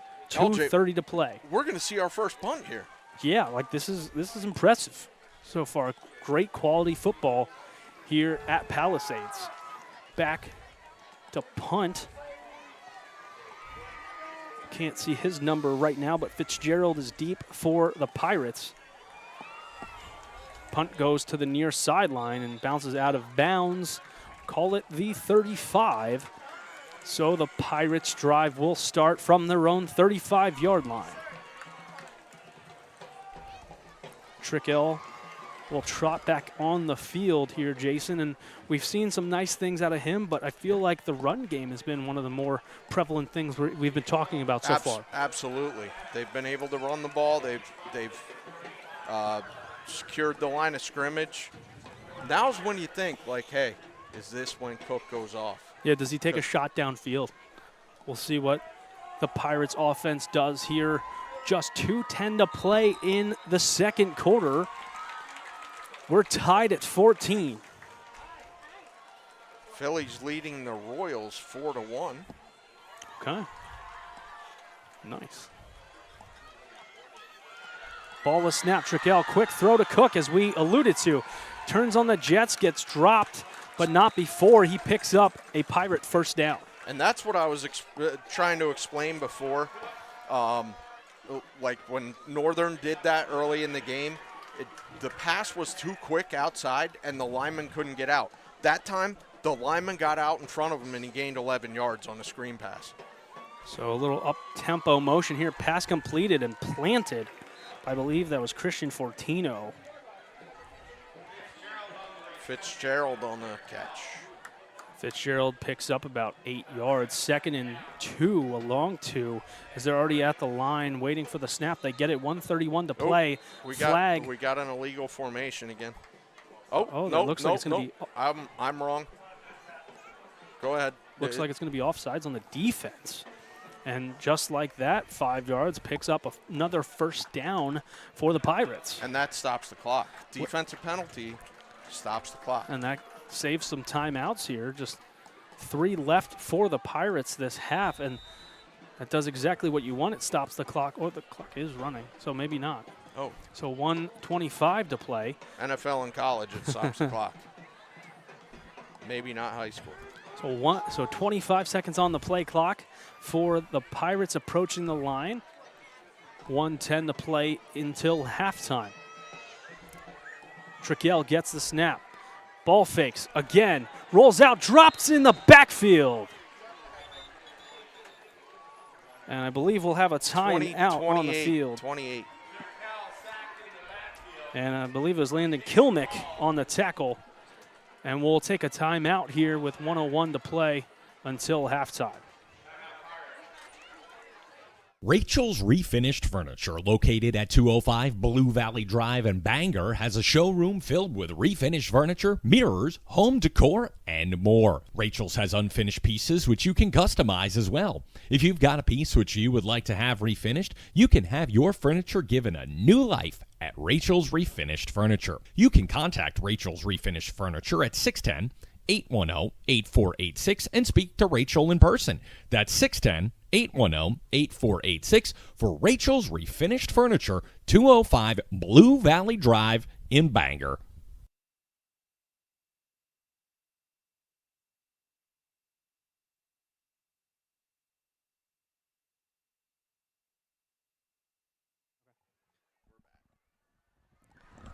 And we're back at Roar Stadium, that is. 1:01 to play until halftime.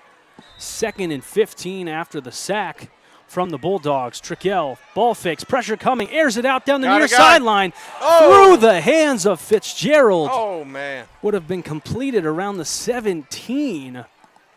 And that brings up 3rd and long for Palisades. 56 seconds to play until halftime. See, if that was me playing for Easton and I dropped that pass,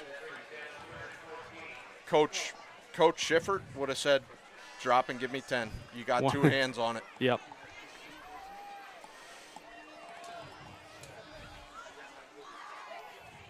If you get 2 hands on the ball, they always say you should catch it. 3rd and long from the Bulldog 44. Trickell. Pressure comes. Gets rid of it before he's brought down in the backfield. So an incomplete pass. Pressure being applied by Quinones. Closest receiver was Rowan Tharp, number 79, which he'd probably be a tough guy to bring down. For sure. And we have a timeout being taken by Palisades. And we're going to stay right here, Keep it here. at Walter T. Our good Rohrer. friend Alex has joined us back in the booth. Yeah, it's great. I was down on field level doing my thing. Like this is the old school, the old way. Yeah, going back to your roots a little bit there, Alex. I am. I love being on the sidelines. It's a whole different vibe down there. Friday Night Lights in Pennsylvania. 50 seconds to play with the timeout. 4th and 15 forthcoming for You might Pirates. see him go for it here. They have a lot of momentum right now. Yeah. And, I mean, you really don't want to give the ball back to Northern Lehigh. I mean, and again, it's a tough spot to punt. If Yeah. you kick it in the end zone, you're only gaining 15 yards, Yeah. 20 yards. So why not go for it in this regard and see what they can draw up? And we see the likes of Trickell going back, But they are going to punt it. but he's going to be in punt formation.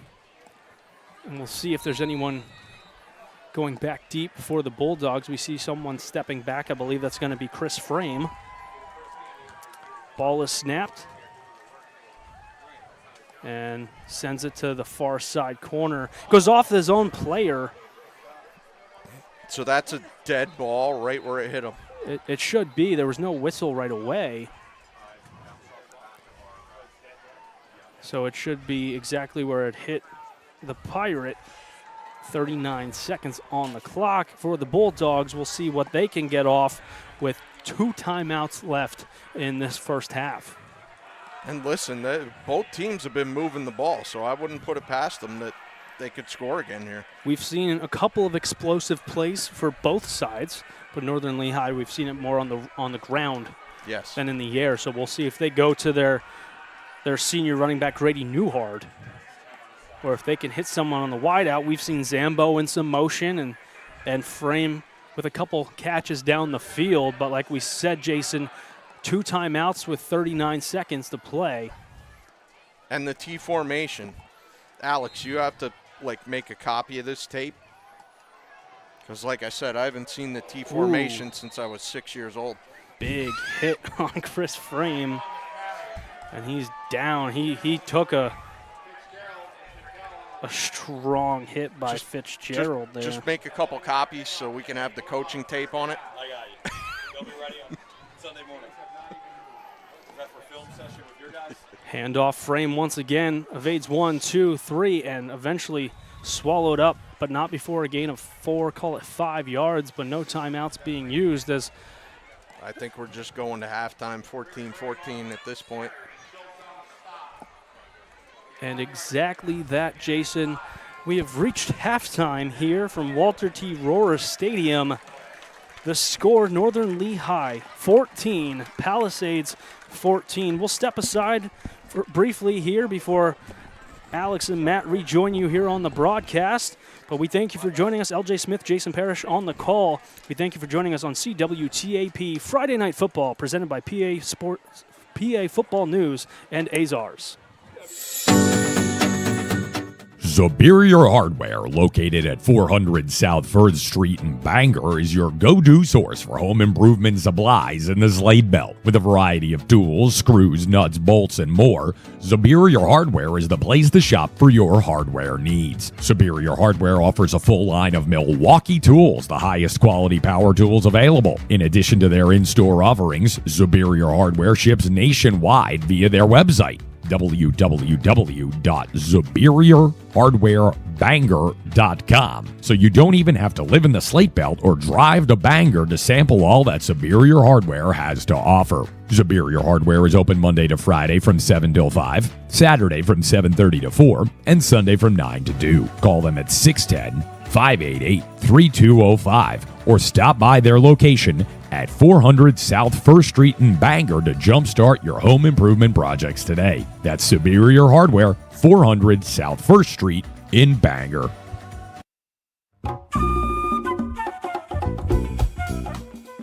X-Golf, located just off the 25th Street exit of Route 22 in Easton, offers a premier golf simulation experience. With some of the most realistic indoor golf simulators you've ever seen, X-Golf is the premier place to work on your game before you hit the courses around the Lehigh Valley. If it's driving that needs work, putting that needs practice, or that pesky short game that haunts you, X-Golf is the perfect spot to perfect your swing. Bring your clubs, borrow one of our in-house sets, big up your friends, and come on down to X-Golf for a fun time. It's always 72 and sunny at X-Golf, and double bogeys are welcome, so you don't have to worry about a cart full of golfers behind you on hole 7. To schedule your tee time, call X-Golf at 484-250-0391. That's 484-250-0391. X-Golf, 80 Kunkel Drive in Easton, right off the 25th Street exit of Route 22.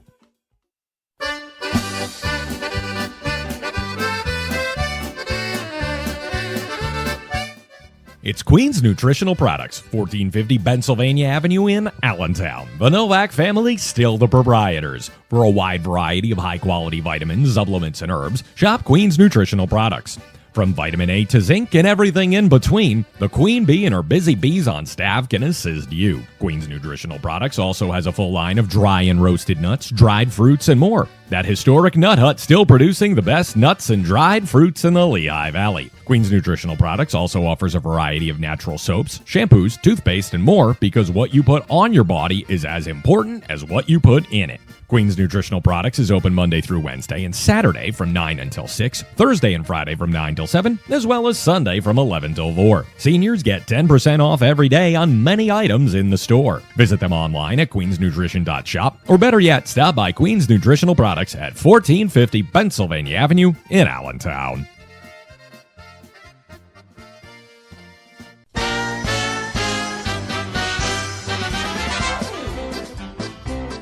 Azar Supermarket, 3131 Linden Street in Bethlehem. Locally owned and operated by George Azar. Stop by today and pick from the freshest produce, much of it grown right here at home in Pennsylvania. Peruse the meat counter for the finest cuts of chicken, beef, lamb, and halal products. Take a step to your right. It's a selection of olives and mezza and cheese and more. Azars features a full lineup of products imported from the Mediterranean, including Lebanese olive oil and hard-to-find spices and herbs. Shop Azars, 3131 Linden Street in Bethlehem, for great value. Rachel's Refinished Furniture, located at 205 Blue Valley Drive in Bangor, has a showroom filled with refinished furniture, mirrors, home decor, and more. Rachel's has unfinished pieces which you can customize as well. If you've got a piece which you would like to have refinished, you can have your furniture given a new life at Rachel's Refinished Furniture. You can contact Rachel's Refinished Furniture at 610-810-8486 and speak to Rachel in person. That's 610-810-8486 for Rachel's Refinished Furniture, 205 Blue Valley Drive in Bangor. The Book and Puppet Company, located at 161 Northampton Street in downtown Easton, is a treasure trove of literature for kids and adults alike. With a large selection of children's and youth-geared content to New York Times best-selling authors across a variety of topics, the Book and Puppet Company has literary works for many ages and interests. The Book and Puppet Company is open at 11 a.m. Sunday through Friday and has its late night on Saturday, opening at 10 a.m. and closing at 9 p.m. For more information, you can visit their website at bookandpuppet.com. That's the Book and Puppet Company, 161 Northampton Street in Easton.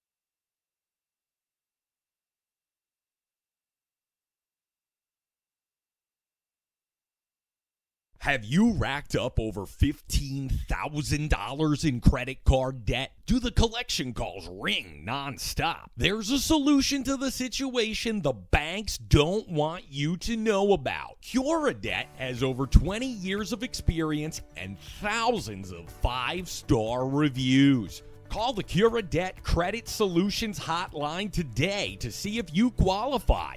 877-835-0026. No obligation, 100% confidential. CuraDebt Credit Solutions. 877-835-0026. CuraDebt Credit Solutions now. 877-835-0026. 877-835-0026. Call today.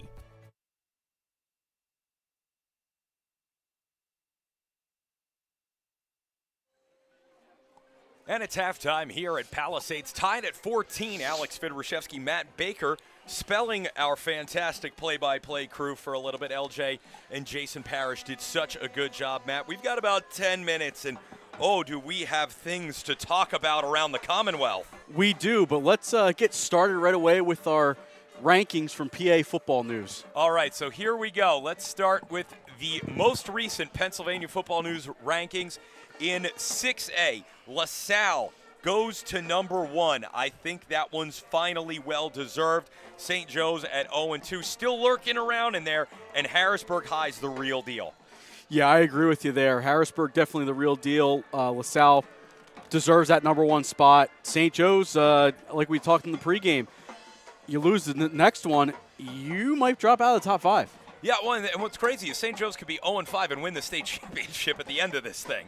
Right. Also there in the 6A rankings, Pittsburgh Central Catholics, Ryan Leymeyer's Vikings beat Woodland Hills last week. Parkland's in there at 3-0. They've now picked up another win, so they are 4-0.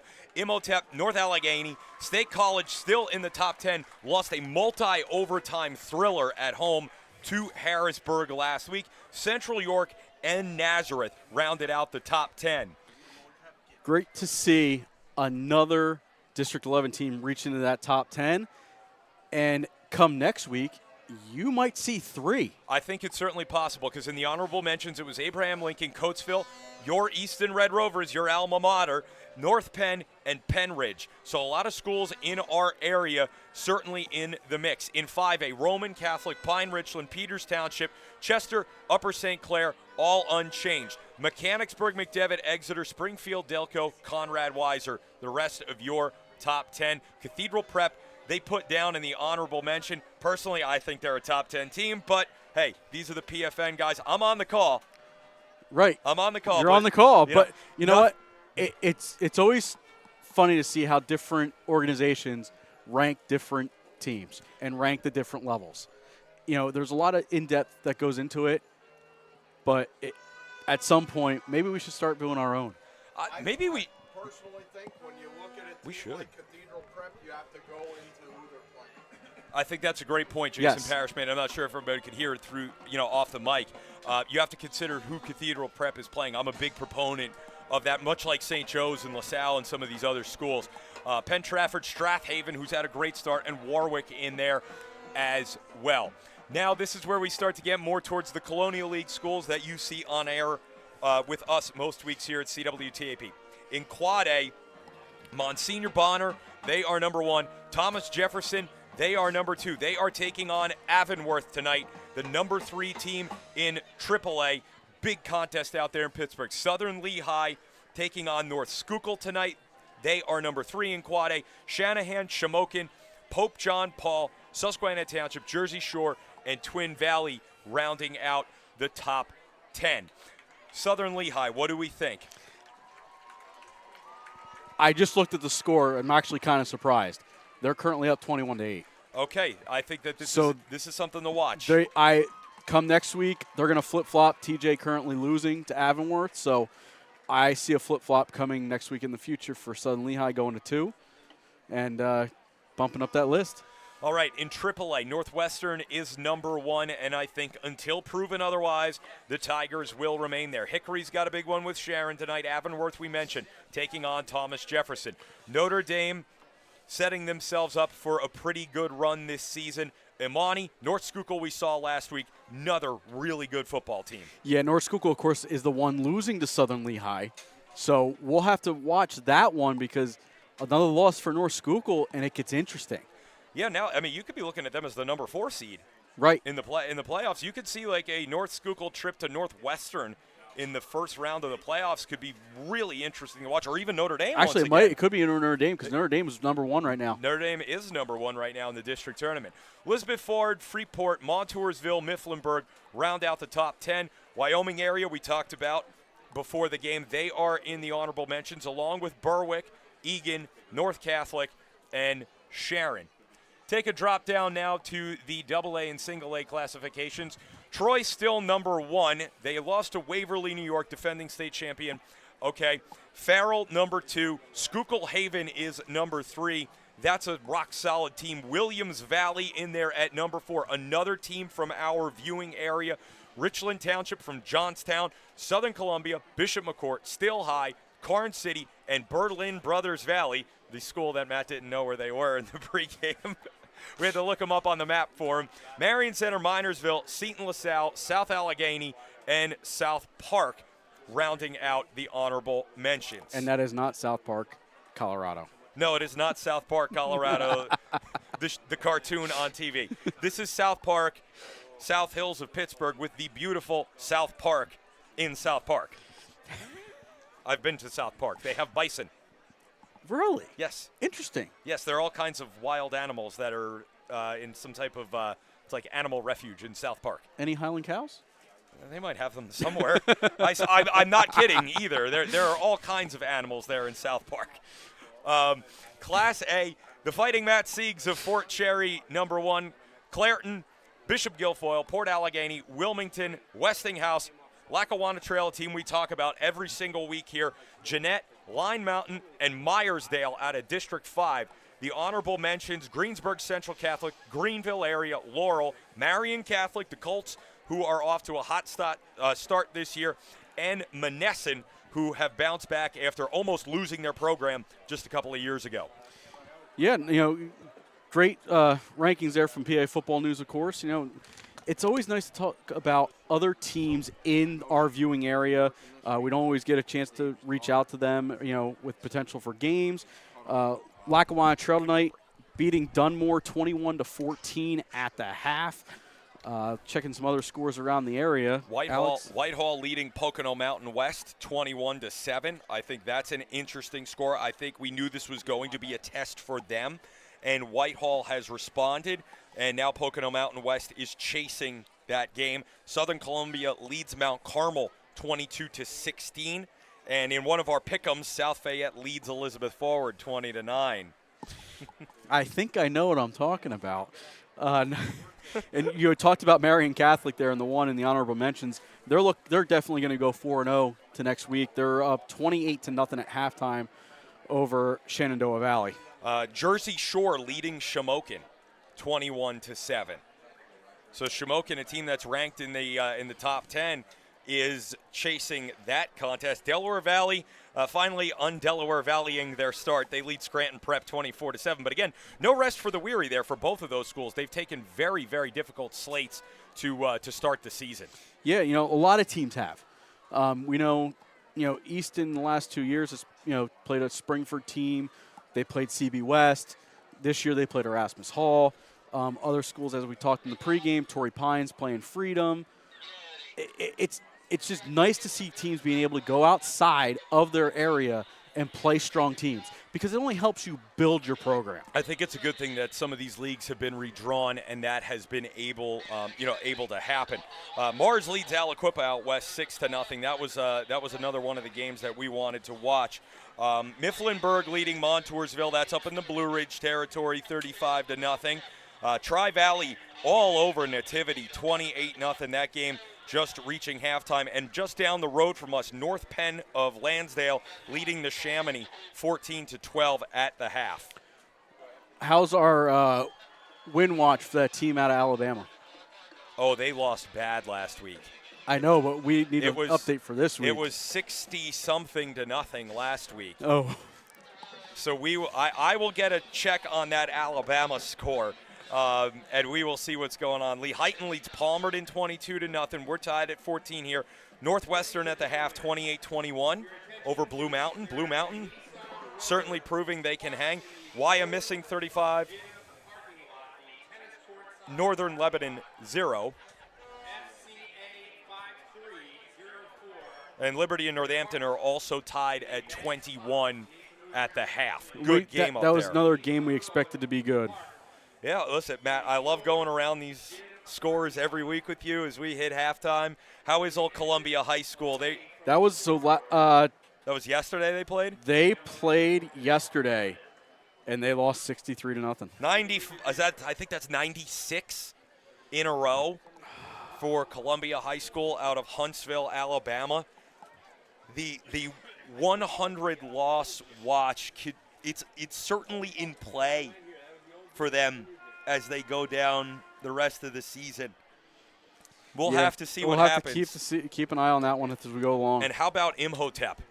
Malvern 35, Imhotep 7 at the break. Yeah, no, and they scored another touchdown since Jason and I looked before we went to half. So, yeah, Imhotep maybe is not as strong as everyone thought. I think that there is a step back for them. Lackawanna Trail leading Dunmore 21-14 at the half. You called it. You said that this is a good football program, and that's a great lead for them. Hopefully, you see if they can hold on. Berwick leads Hazleton 21-6, and Hanover 7, Old Forge 0.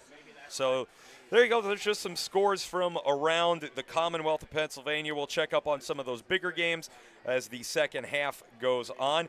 Emmaus leading Stroudsburg 20-10 at halftime.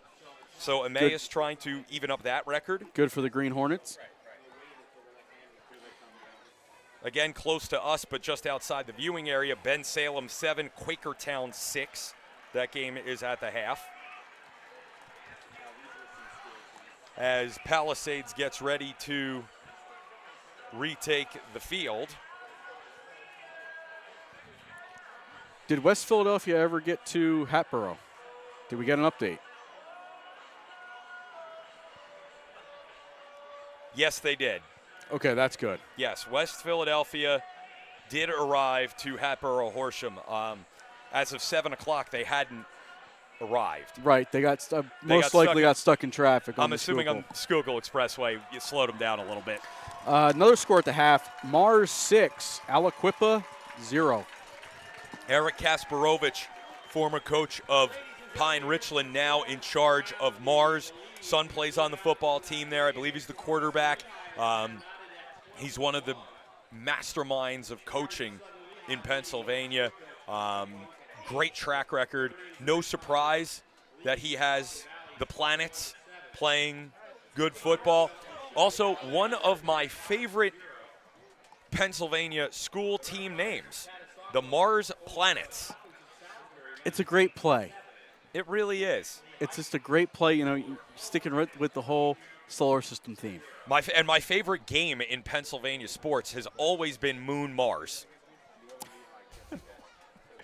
I wait for the Moon versus Mars contest every single year out in the Whippeal. What about the Boiling Springs? I'm a big fan of the bubblers as well, the Boiling Springs bubblers. So we've got just about a minute to go here before we hit the second half, Matt. We're going to turn things back over to LJ Smith and Jason Parrish to take us home here. Want to thank all of our viewers, of course, for joining us each and every week. Next week we'll be at Catasauqua as they play host to Notre Dame. Thanks again. Big shout to Jack's Pizzeria there, 4335 Durham Road in Kintnersville. Call them 610-847-5900 if you're in the area. Open 11 to 9 every day. We called them on short notice, and they put a bunch of pizzas, french fries, salads, things like that together for our team, drinks. So we want to thank them for the waters, the sodas, everything that they were able to do on a really quick turnaround and have it on the table, piping hot at the exact time we asked. We're going to turn it over here to LJ and Jason. Thank you, Alex. Thank you, Matt, for your halftime assistance here as we get set for kickoff. We're knotted up at 14 all here at Walter T. Rohrer Stadium. Northern Lehigh Bulldogs here taking on the Palisades Pirates. Their first home game of the 2025 season, youth night. Packed house here at Palisades High School. The Bulldogs about to kick off, traveling right to left in white tops, blue pants, and gray helmets. The Pirates in their all-purple uniforms going left to right. That's Cook, breaks free. He's could Cook make is going. it. Oh my He's cooking 'em. goodness! He's cooking them. Lincoln Cook, 96 yards. What a start to the second half.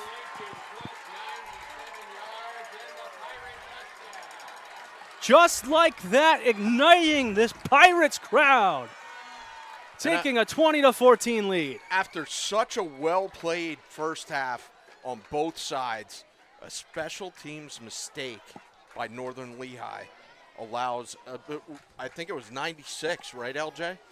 96, 97 yards, yeah. Excellent play. Trickell on to hold. Extra point, Aglialario. Kick is up and good. And we are just 14 seconds into the third quarter, Jason. And just like that, Palisades takes a 21-14 lead. We'll step aside. Not yet, sorry.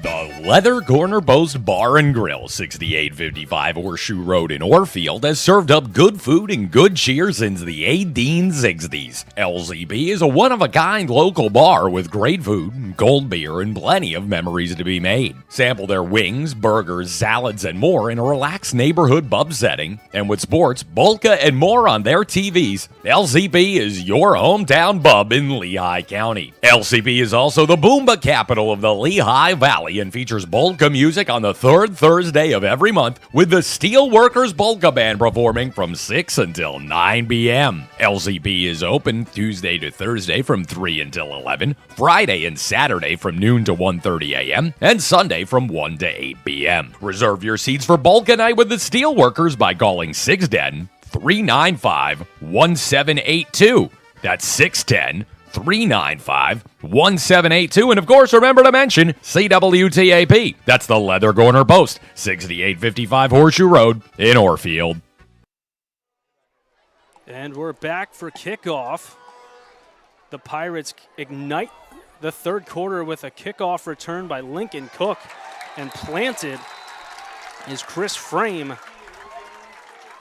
And he'll get to about the 25 with forward progress, as Northern Lehigh will start their drive from their own 25. And Lincoln Cook, Jason, doing exactly what has been expected and what we've been hearing about entering tonight's contest, doing it right from the start of the second quarter. We thought he was going to have a great night receiving. And he still may. You're absolutely correct. And we've seen a lot of running from both sides. But that play, I mean, that tells me that kid is special. 100%. Chris Frame gets the handoff and picks up about 4 or 5 yards here.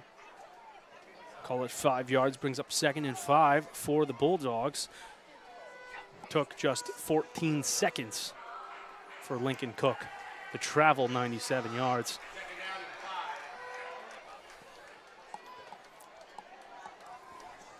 Smoyer. 2 receivers on the near side. Lone back. Smoyer's going to take it himself on the keeper and met immediately. I believe that was 55 Carter Kilhefner. It's going to bring up 3rd and 5, no gain. Max Warner, number 15, credited for the tackle. Said that name a lot today, LJ. Warner? Warner, he's really showing his worth here, the senior. 6 foot 185. Handoff, and met immediately is Grady Newhard.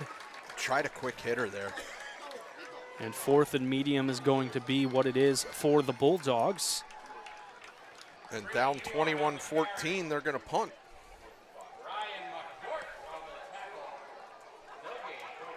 McCourt getting credit on the tackle there, as Newhard was unable to get any extra yardage.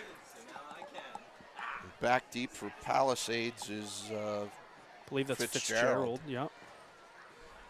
Over the shoulder, steps on the 40, pressure coming, evades 1 and 2, moving up the field, waits for blockers and wrapped up, not before he gets to the Bulldogs' 40-yard line, but a flag. You're going to get a block in the back there. Anytime that back official throws a flag, it's always bad news for the return team. So wait for the call here.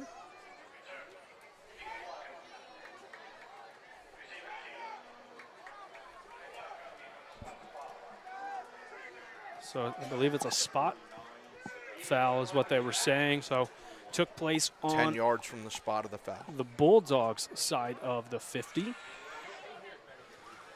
So 10 yards from that, as you alluded to, Jason. And the Pirates will have their first offensive drive of the half after the exciting kick return from Lincoln Cook. I'm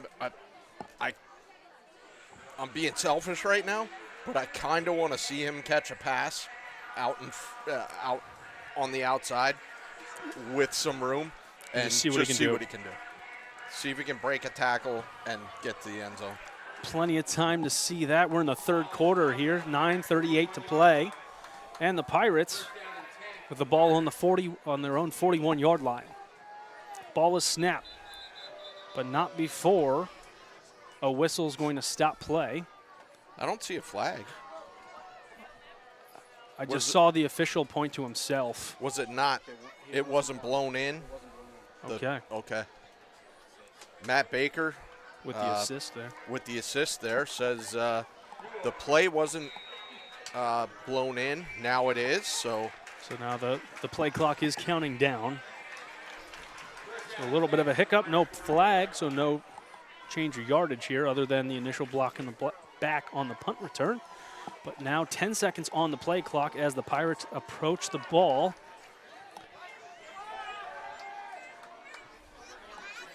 Fitzgerald in motion to the far side. He'll get the pass in stride, cuts in and back out. Wrapped up, not down yet though. And they'll blow the play dead, but not before a gain of about 6 yards for Fitzgerald. They like that quick pass out into the flat to the back. We've seen that on both sides. Yeah. Tonight, the motion coming from either one side or the other, and that quick little hit pass doing exactly what it's expected to do. Right. And it's been played in each team's favor. Absolutely. 9:03 to play in the 3rd quarter. Trickell. And a flag. Everybody moved with the center. I believe the far side, the wide out on the far side of the field, I saw jump quick. He was the first one that caught my eye But you said there, Jason, like everyone but the center type of penalty. And a block in the back.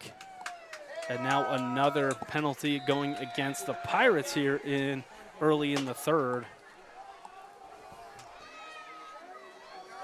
Clock continuing to run, 15 now on the play clock. And Wait. How do you get a false start penalty that's 10 yards? That's a bad spot. The official really messed that one up. so I think they're going to make that correction here, as you stated, Jason. Palisades. Hey, Coach, ask if they want the clock reset. It was 9:38 the last time. So we're waiting to get confirmation what the clock's going to be at.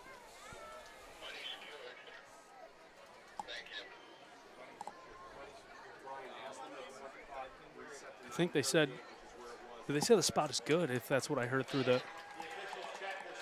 Yeah, no, the spot was definitely wrong. Yeah, correct.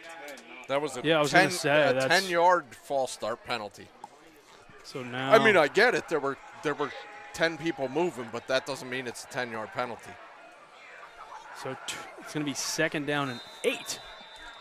And they're going to keep the clock where it was at. So 8:40 and counting now. Pirates with a 21-14 lead over Northern Lehigh. Quick pitch. Cook? We'll see if he can cut back. Oh, he's going to be met. No, they were waiting for that play. As was I. I'm not going to lie. As was I. Slattery on the tackle. And LJ, because it was a forward, it counts Yeah, as a it's pass play. Yeah, it was not so a that run. counts as pass yard Yeah. because he shoveled it forward. So that brings up 3rd and 8 for the Pirates. 10 seconds on the play clock as they approach the line. 3 when the ball snapped, rolling out. Trikel, sidearm throw. Got him. Catch is brought in on First the near down. sideline. That's and Cook. Who else but Lincoln Cook? Forced out of bounds by Quinones and Frame. And that's good enough for a Pirates first down, keeping the drive alive. 7:20 to play in the third quarter. Sticks route, LJ. Sticks. Exactly that. You just go 2 yards beyond, take a step back towards your quarterback, catch the ball, first down. Every time. That's all you can ask for. And you're going to go to your go-to man and Yeah. Cook. That delivery from Trikel, that sidearm delivery, it looks a little odd to the eye, but it's been working. It's fascinating. Fitzgerald along the far side gets around the end. It's going to be forced out of bounds, but not before a gain of, and a late flag coming in from around midfield.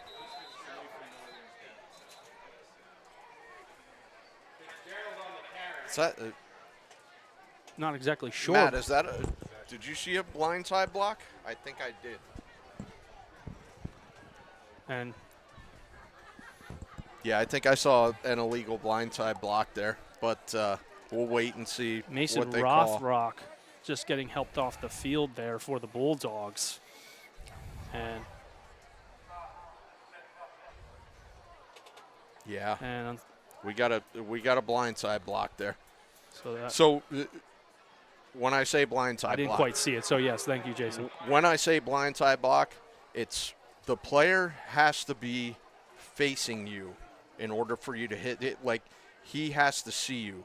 So if you're coming from the sideline and he's running and you're 90-degree perpendicular, he doesn't see you. So that is an illegal block nowadays. It didn't Yes. used to be. Yeah, correct, yeah. So that flag on the play against Palisades brings up 2nd and 20. But if that player cannot see 2nd you, and 18, excuse me. if that player cannot see you, it is an illegal block every time now for player safety. Trikel. Ball hits the turf. Tries to hand it or pitch it forward to Lincoln Cook. He does so. Cook picks it up and scatters forward for maybe about a He yard. got a yard. It's impressive. So not a broken play, but turns out a result of a positive yard or 2. That's going to bring up 3rd and long. Ball on their own 46-yard line. 3rd and 15. Under 20 on the play clock. 6:10 to play in the 3rd quarter. It's nice to see that both these teams have a lot of kids out too. Yeah. For smaller schools, Yeah. to have the amount rosters. of kids on the sideline and bigger rosters. Trickell He's got them. hits his man wide open in stride. Mason Schultz gets by. Touchdown, Palisades. It's a great pass. On the money. And then a great move. That D-back is trying to get you in the corner. So if you go towards him, he has to change his route. Yeah. Right? And then you cut back out, and it's over. Excellent throw by Trickell. And even better play, Mason Schultz, the senior, 6'2", goes 56 yards. And it looks like Palisades is for real. 100%. We've seen that. And nothing to shake your head about Northern Lehigh. We're far from over. There's still plenty of time, but back-to-back big plays as the point after attempt is up and good. And the score, 28-14 in favor of Palisades. You're watching Friday Night Football on CWTAP.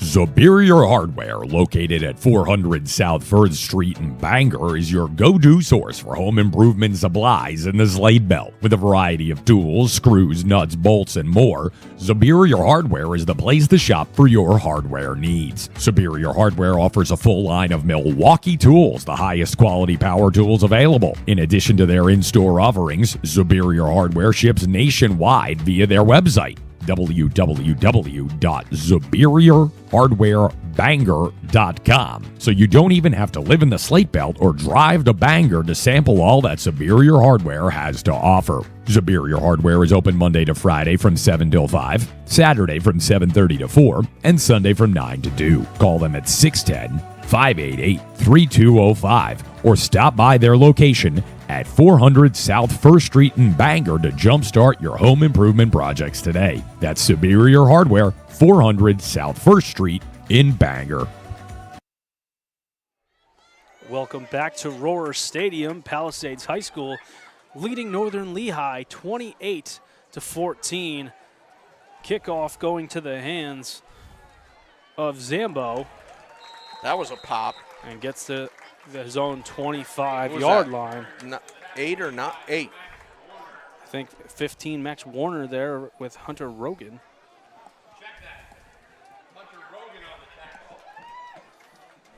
And the Bulldogs will start their drive from their own 25, 5:40 to play in the 3rd quarter. And this wide receiver core, Jason, really doing the right things in this 3rd quarter. Cook starting with the electric kickoff return, but that play by Mason Schultz. Yes. Igniting and continuing to pour it on this Bulldog squad. Smoyer gets tripped up in the backfield. It's going to be a loss. Couple of Pirates in the backfield look to be Kilhefner and I believe Ryan McCourt. Matt Casterline, a junior, 6 foot 250. Yeah, that's 252. Got to be specific. It's a lot of weight. A lot of beef to be moved. 8 on the play clock. Ball snap. Smoyer hands it off. Grady Newhart up the field. One thing about Newhart, he runs hard. I mean, keeps those legs turned. Not just because of his last name, Newhart. Yeah. I mean, that kid runs hard. Yeah. He runs behind his pads, and if you don't know what that means, he gets low and he gets his shoulder out in front, so the defenders are hitting shoulders instead of thighs. Newhart heads to the sideline. 2 receivers to the near side, 3, 1 lone back with Smoyer. Rolls out to the near side, looks to throw, gets it off through the hands of a Pirate. The aforementioned Mason Schultz with a nice 54-yard touchdown. The drive a go has an interception go right through his hands along the near sideline. So that was a waggle concept is what we call it when you roll to the sideline and you have 3 guys at different levels running an out pattern. It's called the waggle concept. Okay. Punting now are the Bulldogs. Fitzgerald back deep for the Pirates. He's standing around his own 47-yard line. Good snap. Line drive punt's going to take a bounce at the 38 and bounce in favor of the Bulldogs. And it'll be down at the 30-yard line, touched by Chris Frame. And now we get to see the Palisades offense again. And it's been electric so far. This second Jason. half, they have been unstoppable. In the Gold Gym parking lot on Nissan Road with the license plate FCA5304, you must move your car before it's towed. Northern Lehigh really needs to find something here. They need to dig deep. They need a stop because if you get down by 3 scores, it's going to be a monumental task to come back. Very difficult to climb back from that. Still in the third quarter, 4:05 to play. Pirates start this drive from their own 30. Trikel Nice play in the backfield. hands off to Fitzgerald, and I believe it was, Five on the tackle. yeah, number 5, Mason Rothrock, Jr. Gain of just 1 for the Pirates. 2nd and 9. We'll see if this Bulldogs defense can stand tall here. Getting a quick 3 and out would only benefit them. Oh, absolutely. That's what they need. Next couple drives, you got to get a couple stops if you're going to win this game. Trikel, pass out to the far side. Cook. Stays on his feet, forced out of bounds by Chris Frame.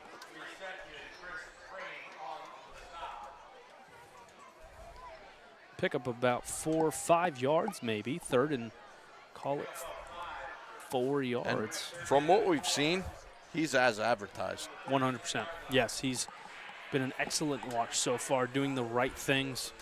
Haven't seen too many mistakes. Got dropped in the backfield a handful of times now, at least touched in the backfield, but extending plays, doing the right things you need as the senior quarterback. Pass, Cook almost being a defender himself, saving that from being intercepted by Frame. Yeah, that was almost 6 going the other way. And if you're head coach Joseph Tout, exactly what you needed your defense to do is get a 3 and out. So we'll see. And as Matt Baker just said, the timing was off on that play. Mm-hmm. You could tell.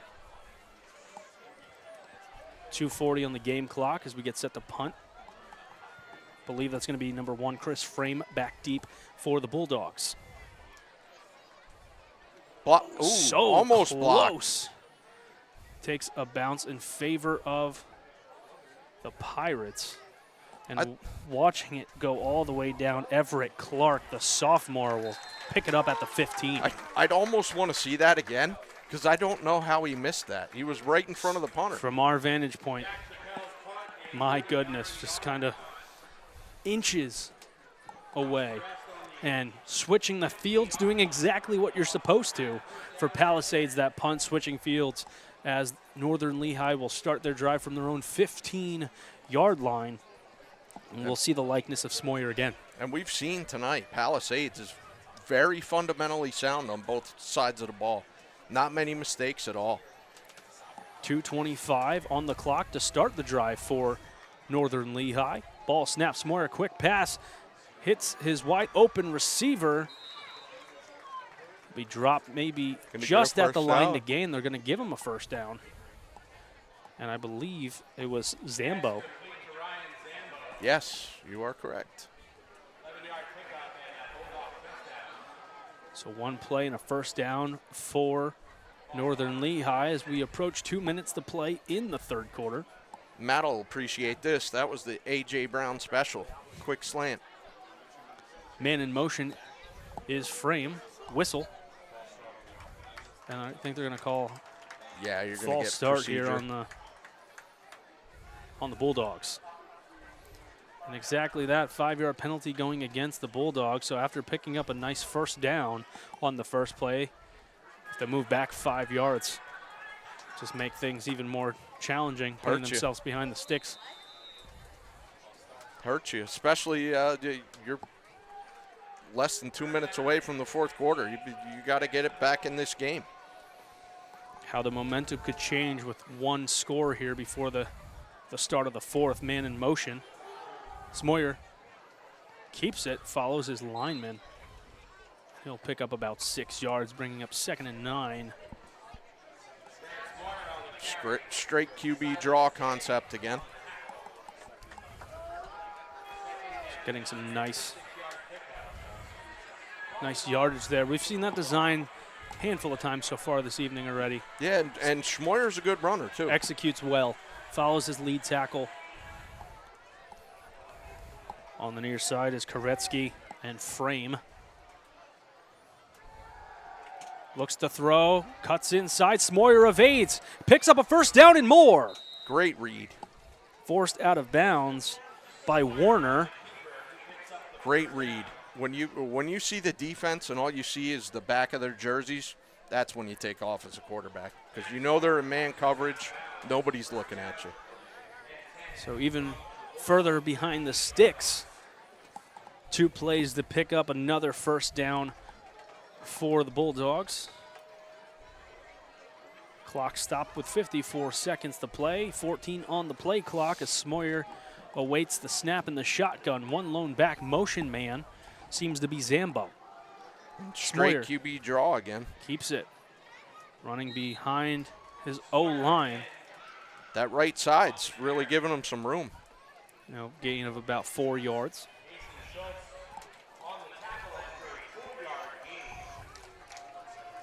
Mason Schultz getting credit for the tackle. 31 seconds and counting. So Farrell is leading 66-0 over Mercer in the second quarter, and they called the game. My goodness. Interesting.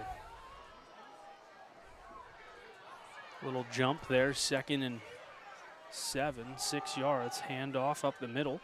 Still pushing forward. Can't really see the number, but from what we've seen so far, I believe it's going to be Newhart who keeps churning in up the middle. It is Newhart. And that's how the third quarter is going to end. 2 touchdowns here in the third quarter, both coming from the Pirates of Palisades. They lead 28-14 over Northern Lehigh. You're watching Friday Night Football on CWTAP. For over 60 years, Dietz's Tavern in Wind Gap has been a go-to locale for football fans in the Slate Belt food scene. With a variety of appetizers, salads, burgers, and entrees, Dietz's provides a down-home atmosphere, a friendly space to meet and mingle, and a full bar to watch the big games. Don't forget about wing nights on Wednesday, taco Thursday, and their weekly specials. Dietz's is open Monday through Saturday from 11 to 9 and can be found at 570 North Lehigh Avenue in Wind Gap. Stop by Dietz's today and sample the food, drink, and friendship firsthand. That's Dietz's Tavern, 570 North Lehigh Avenue in Wind Gap.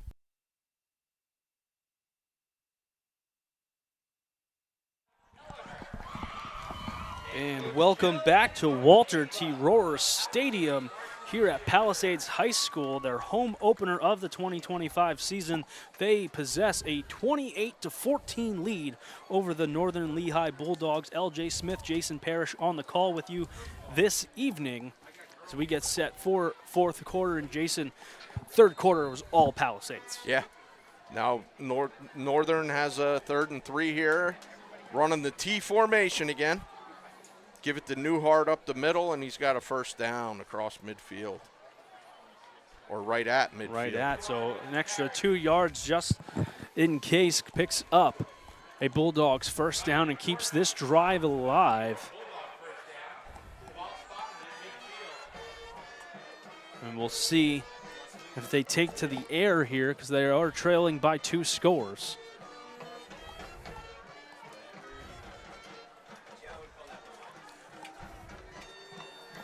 Going to break the huddle with 10 seconds, 9 now on the play clock. We'll see if they can get to the line and get the snap off in time. Using a lot of time for a team that's down. And they're going to call timeout now. And a timeout being called here. We'll take a short break and rejoin after this timeout. At Queen's Nutritional Products, we offer a full line of vitamins and mineral supplements to support a healthy lifestyle. Stop by Queen's Nutritional Products today to peruse our wide selection of dried and roasted nuts, dried fruits, and more. The Novak family and our friendly staff are available to assist you, and seniors get 10% off every day on many items. Open 7 days a week for your convenience, Queen's Nutritional Products is located at 1450 Pennsylvania Avenue in Allentown. You can visit them online at queensnutrition.shop, but better yet, stop by Queen's Nutritional Products, 1450 Pennsylvania Avenue in Allentown. And we're back here at Roar Stadium after the quick timeout. Play clock was counting down, and safe play here by Coach Tout to take the timeout and not put them even further behind the chains. Yeah, and like I said, they need to score quick here, because they're 2 scores down, and Palisades has been dominating the second half. Little trick play here. Hands it off, and Frame throws it back to Smoyer. He's going to be brought down. Did his knee hit before the first down marker? I think they're giving it to him. And I don't think it did. They're going to move the chain. Oh, there's an official timeout, he's saying. And there's an injury timeout. So we'll step aside once again and rejoin you after the injured player. The Book and Puppet Company, located at 161 Northampton Street in downtown Easton, is a treasure trove of literature for kids and adults alike. With a large selection of children's and youth-geared content to New York Times best-selling authors across a variety of topics, the Book and Puppet Company has literary works for many ages and interests. The Book and Puppet Company is open at 11 a.m. Sunday through Friday and has its late night on Saturday, opening at 10 a.m. and closing at 9 p.m. For more information, you can visit their website at bookandpuppet.com. That's the Book and Puppet Company, 161 Northampton. And we're ready to snap. Handoff goes up the middle, but no gain as he's being wrapped up in the backfield. They got Newhard right away that time. I believe that was, no, it is not Newhard. That was number 5 carrying the ball. Yeah, that's Mason Rothrock. He's the fullback, junior fullback. And loss of a yard, 2nd and 1, I believe it was Silas Day on the tackle. Northern really needs to score quick. They've got doubles, which is 2 receivers to each side. Ball snap, quick pass, goes right to Frame, breaks a couple tackles, and brought down from behind, takes down an official with them. But it's going to be good enough for another Bulldogs first down with exactly 10 minutes to play here in the 4th quarter. So ball's going to be spotted at the 30-yard line. The Bulldogs approaching the red zone. Phillipsburg leading Hunterdon Central 49-7 at the end of the 3rd quarter. My goodness. Good team in Phillipsburg this year. Yeah, for sure. Pass to the near side, trying to move forward. Zambo's going to be brought down by a host of Pirates. The first one in there was Chase Smith. And as I've been saying all day, LJ, he threw that a little too soon. Yeah. That offensive line cannot get out there that fast. And you've said that half a dozen times so far tonight as just getting out a little too soon. Smoyer feeling that pressure early, trying to evade as much as he can. 10 seconds on the play clock. We're under 9 to play. Motion man Zambo, handoff. Fakes it. It goes to Zambo. He's going to get to the outside. He's got the corner. He's at the 10. Forced out around the 7-yard line by Chase Smith.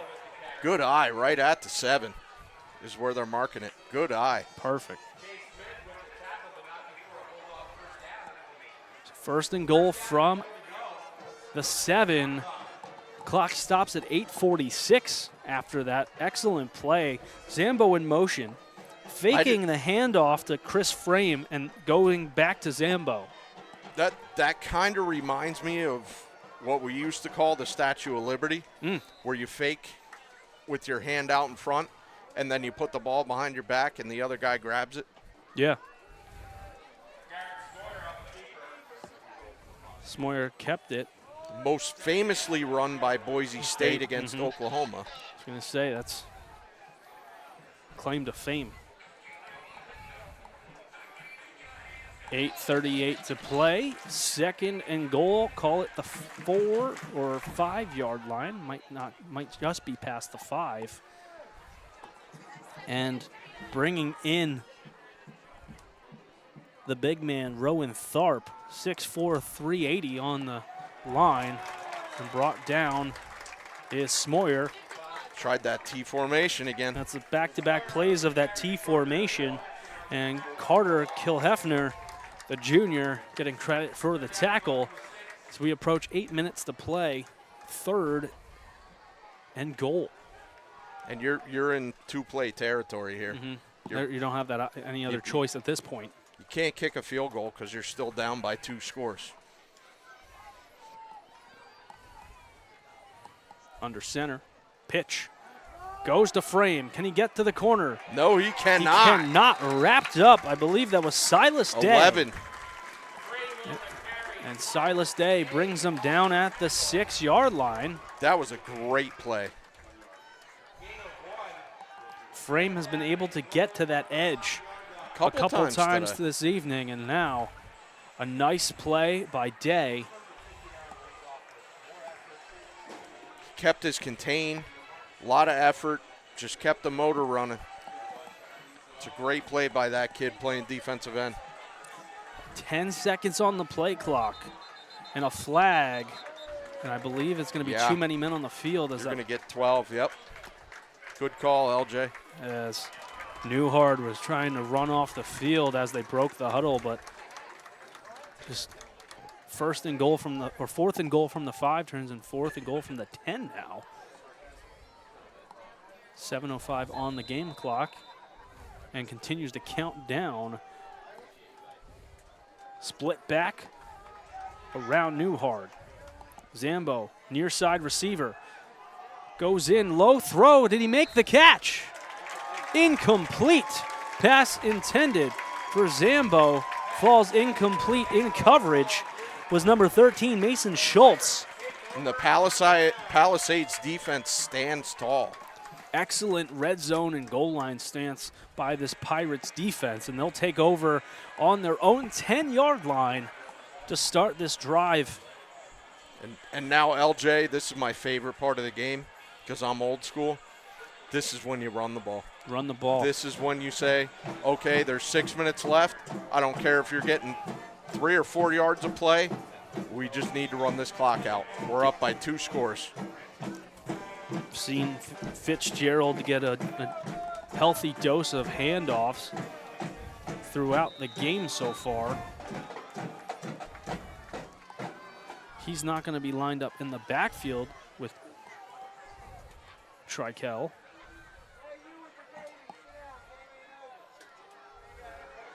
Going along the far sideline and doing exactly what you said, running the ball with Trikel. Got about 5. That's all you can ask for. Might even be more than that. It is. It is more than that. Good call, LJ. So about 6-7 yard gain there is going to bring up 2nd and 3. So the clock's going to continue to run. 6:20 to play. Now I think they're going a little too fast here. Yeah. I think you need to let the play clock get down to 5 and then snap it. And maybe they'll. Or maybe they will now. Read, maybe they just got up to the line quick. Assess the defense here. 7 on the play clock. Hands it off. Met in the backfield. And whistle eventually blown as Fitzgerald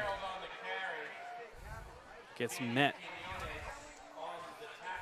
Quinones, credit on the tackle, loss of just a yard, so unable to get back to the that line. 3rd and 4 coming up, 5:43 to play.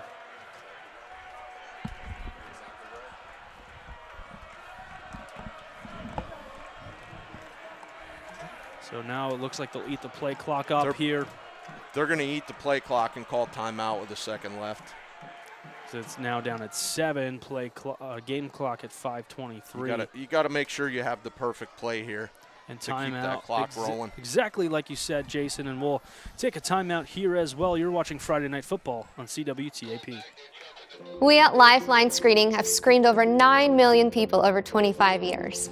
We identify your risk of stroke, cardiovascular disease, and other chronic illnesses. We use state-of-the-art ultrasound technology to look into your arteries to identify your plaque levels. During your screening, we examine the carotid arteries in the neck for plaque buildup that can lead to a stroke. We check your abdominal aorta for an aneurysm, a ballooning of this large artery in your belly which can rupture if it gets too big. We evaluate the pressures in your arms and ankles and calculate what is called an ankle brachial index. This is an indirect way to assess the flow in the arteries of legs and identify risks for more cardiovascular disease. We scan your shin bone to determine the density of the bone and derive risk for osteoporosis. And lastly, atrial fibrillation. If we detect anything that requires urgent attention, we will notify you immediately so you can contact your physician for follow-up. Screenings are simple, non-invasive, painless, and we have convenient locations throughout the United States. And of course, screenings. And welcome back to Roar Stadium. 3rd and medium, call it 4 yards, and I believe a false start. That is not what you wanted coming out of a timeout. And I think tomorrow when they're watching film, the coach is going to have something to say, even if they win, about that play right there. So that 3rd and 4 turns, or 3rd and 5 turns into 3rd and 10. Almost back at the 10-yard line. Call it the 11. So a long 9. Never want a penalty coming out of a timeout. So play clock down to 12 as they break the huddle. 5:19 on the clock as the Pirates. Think we might see Cook here? What a better time than now. Rolling out, pressure coming. Breaks a couple tackles. Trykel stays alive. He's got it. Picks up the first down for the Pirates. Excellent play. Wow. My goodness. They needed that. Trykel takes it on his shoulders after the false start, making it 3rd and 9. Breaks 3 tackles from being stopped in the backfield. All you can ask for out of your quarterback. Yeah, and just actually, never mind. The clock is not moving because he ran out of bounds. Yeah. So if he would have slid, maybe. But nonetheless, a first down's picked up. They'll take the stoppage after a first down pitch to backfield. Finds a hole. Fitzgerald still on his feet. That's another first down. Eventually brought down, but not until a gain of 15 yards by Fitzgerald. It keeps the clock running. The Phillies lead the Royals 6-2. All right. Walker Bueller, 5 innings, 5 hits, 1 run, 1 earned, 1 walk, 3 Ks. In line for the win here in his first appearance with the Phils. 4:33 to play. Still 12 seconds on the play clock. We'll see how far they wind this down on first down. Very smart, Treco. Just wait until it gets under 5 before he even gets set to take a snap. Fitzgerald evades 1, 2, eventually wrapped up. Gain of 2 yards for the Pirates. And if you're coach of Northern Lehigh, now's when you got to start watching the clock and saying, hey, if we get them in 3rd and long, we got to call a timeout here. So 2nd and 8, forthcoming. Clock continues to roll. 15 seconds. Avonworth 41, Thomas Jefferson 14. Avonworth rolling through everybody this year so far. Wow. Northampton 28, Liberty 21. Shootout. And On his feet. Palisades. Excellent run by Trykel on the keeper. Okay, Northampton 34, Liberty 27 varsity score. Another first down for Palisades. Clock continuing to run. And sorry, I didn't mean to cut you off, Jason. What did you say the score was for Northampton? 34-27, Northampton over Liberty. Wow, okay. I got that one wrong. Yeah. Why would the JV play at the same time? I don't know. That is an interesting having JV score above it if they played opposite places. Oh, nice play. Met in the backfield, but still pushing forward for a couple of yards was Fitzgerald. 53 on the tackle, I think.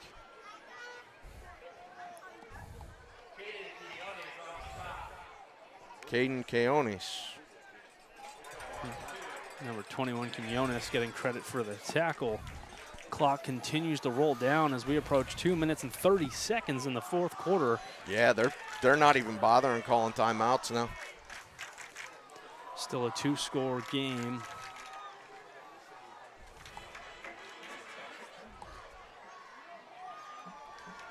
Second and 8, snap.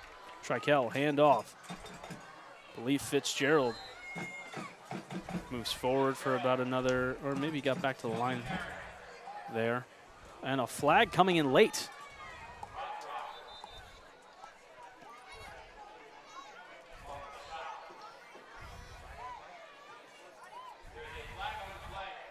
We'll wait to hear what this is,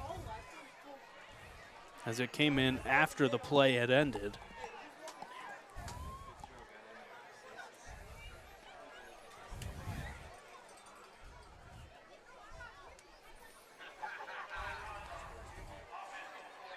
So unsportsmanlike conduct going against Fitzgerald. And both sides, they're going to offset.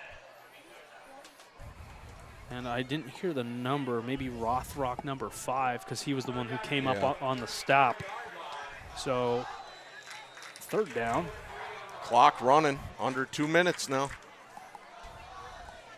Northern down by 2 scores. They still have 2 timeouts. I'm surprised they haven't used one yet. Tried to exhaust them.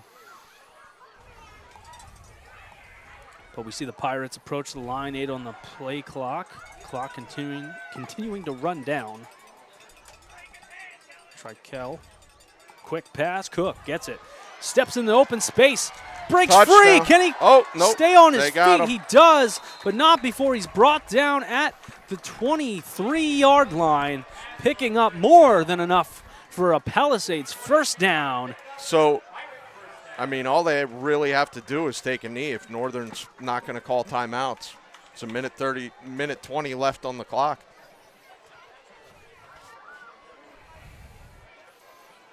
We'll see if they end up in victory formation here or if they go into.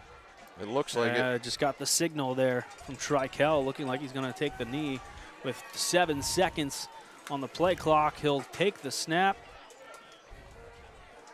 with 1, and a flag coming in on the play, as coming through the line quite aggressively was Caden Quinones. And that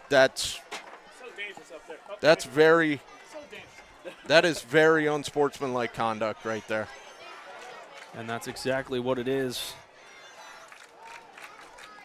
And stuff like that is what gets guys hurt, and it has no place in the game. When you know they're taking a knee. And he signaled to it as well. It wasn't like there wasn't any type of sign that Trykel wasn't going to do anything other than that. That's just a dirty play. Unsportsmanlike for sure, as 53 seconds to play, and looks like victory formation here for Palisades, looking to improve to 4-0. Clock continues to run down. They can wait for it to get under 40 Yeah, you got to wait seconds. till it gets under 40 before you take this snap. And it looks like they're going to wait till exactly that with 40 now on the clock. They'll go. Trykel gets the snap. and takes a knee. And another great game today, broadcast by LJ Smith and myself, Jason Parrish, on CWTAP, Service Electric, Channel 126, and brought to you by Azar Supermarkets. If you need a pumpkin, they're the place to go. Excellent. Palisades improves to 4-0 on the year with this victory over the Northern Lehigh Bulldogs, who fall to 2-2 on the season.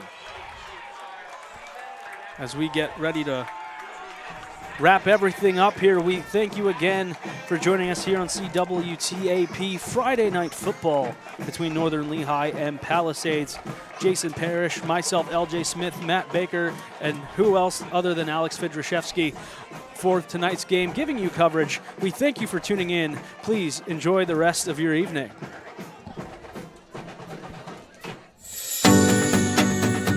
Superior Hardware, located at 400 South 3rd Street in Bangor, is your go-to source for home improvement supplies in the Slade Belt. With a variety of tools, screws, nuts, bolts, and more, Superior Hardware is the place to shop for your hardware needs. Superior Hardware offers a full line of Milwaukee tools, the highest quality power tools available. In addition to their in-store offerings, Superior Hardware ships nationwide via their website, www.superiorhardwarebangor.com. So you don't even have to live in the Slate Belt or drive to Bangor to sample all that Superior Hardware has to offer. Superior Hardware is open Monday to Friday from 7 till 5, Saturday from 7:30 to 4, and Sunday from 9 to 2. Call them at 610-588-3205 or stop by their location at 400 South 1st Street in Bangor to jumpstart your home improvement projects today. That's Superior Hardware, 400 South 1st Street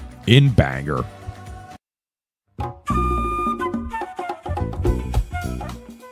X-Golf, located just off the 25th Street exit of Route 22 in Easton, offers a premier golf simulation experience. With some of the most realistic indoor golf simulators you've ever seen, X-Golf is the premier place to work on your game before you hit the courses around the Lehigh Valley. If it's driving that needs work, putting that needs practice, or that pesky short game that haunts you, X-Golf is the perfect spot to perfect your swing. Bring your clubs, borrow one of our in-house sets, big up your friends, and come on down to X-Golf for a fun time. It's always 72 and sunny at X-Golf, and double bogeys are welcome, so you don't have to worry about a cart full of golfers behind you on hole 7. To schedule your tee time, call X-Golf at 484-250-0391. That's 484-250-0391. X-Golf, 80 Kunkel Drive in Easton, right off the 25th Street exit of Route 22.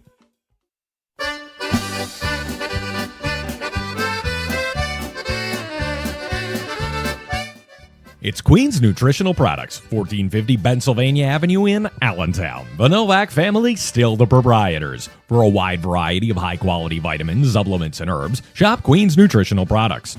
From vitamin A to zinc and everything in between, the Queen Bee and her busy bees on staff can assist you. Queen's Nutritional Products also has a full line of dry and roasted nuts, dried fruits, and more. That historic nut hut still producing the best nuts and dried fruits in the Lehigh Valley. Queen's Nutritional Products also offers a variety of natural soaps, shampoos, toothpaste, and more, because what you put on your body is as important as what you put in it. Queen's Nutritional Products is open Monday through Wednesday and Saturday from 9 until 6, Thursday and Friday from 9 till 7, as well as Sunday from 11 till 4. Seniors get 10% off every day on many items in the store. Visit them online at queensnutrition.shop, or better yet, stop by Queen's Nutritional Products at 1450 Pennsylvania Avenue in Allentown.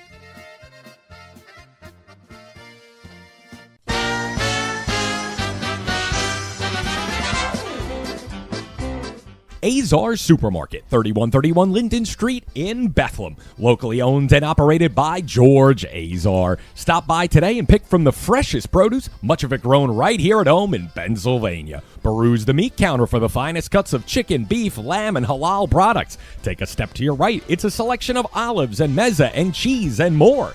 Azars features a full lineup of products imported from the Mediterranean, including Lebanese olive oil and hard-to-find spices and herbs. Shop Azars, 3131 Linden Street in Bethlehem, for great value. Rachel's Refinished Furniture, located at 205 Blue Valley Drive in Bangor, has a showroom filled with refinished furniture, mirrors, home decor, and more. Rachel's has unfinished pieces which you can customize as well. If you've got a piece which you would like to have refinished, you can have your furniture given a new life at Rachel's Refinished Furniture. You can contact Rachel's Refinished Furniture at 610-810-8486 and speak to Rachel in person. That's 610-810-8486 for Rachel's Refinished Furniture, 205 Blue Valley Drive in Bangor. The Book and Puppet Company, located at 161 Northampton Street in downtown Easton, is a treasure trove of literature for kids and adults alike. With a large selection of children's and youth-geared content to New York Times best-selling authors across a variety of topics, the Book and Puppet Company has literary works for many ages and interests. The Book and Puppet Company is open at 11 a.m. Sunday through Friday and has its late night on Saturday, opening at 10 a.m. and closing at 9 p.m. For more information, you can visit their website at bookandpuppet.com. That's the Book and Puppet Company, 161 Northampton Street in Easton.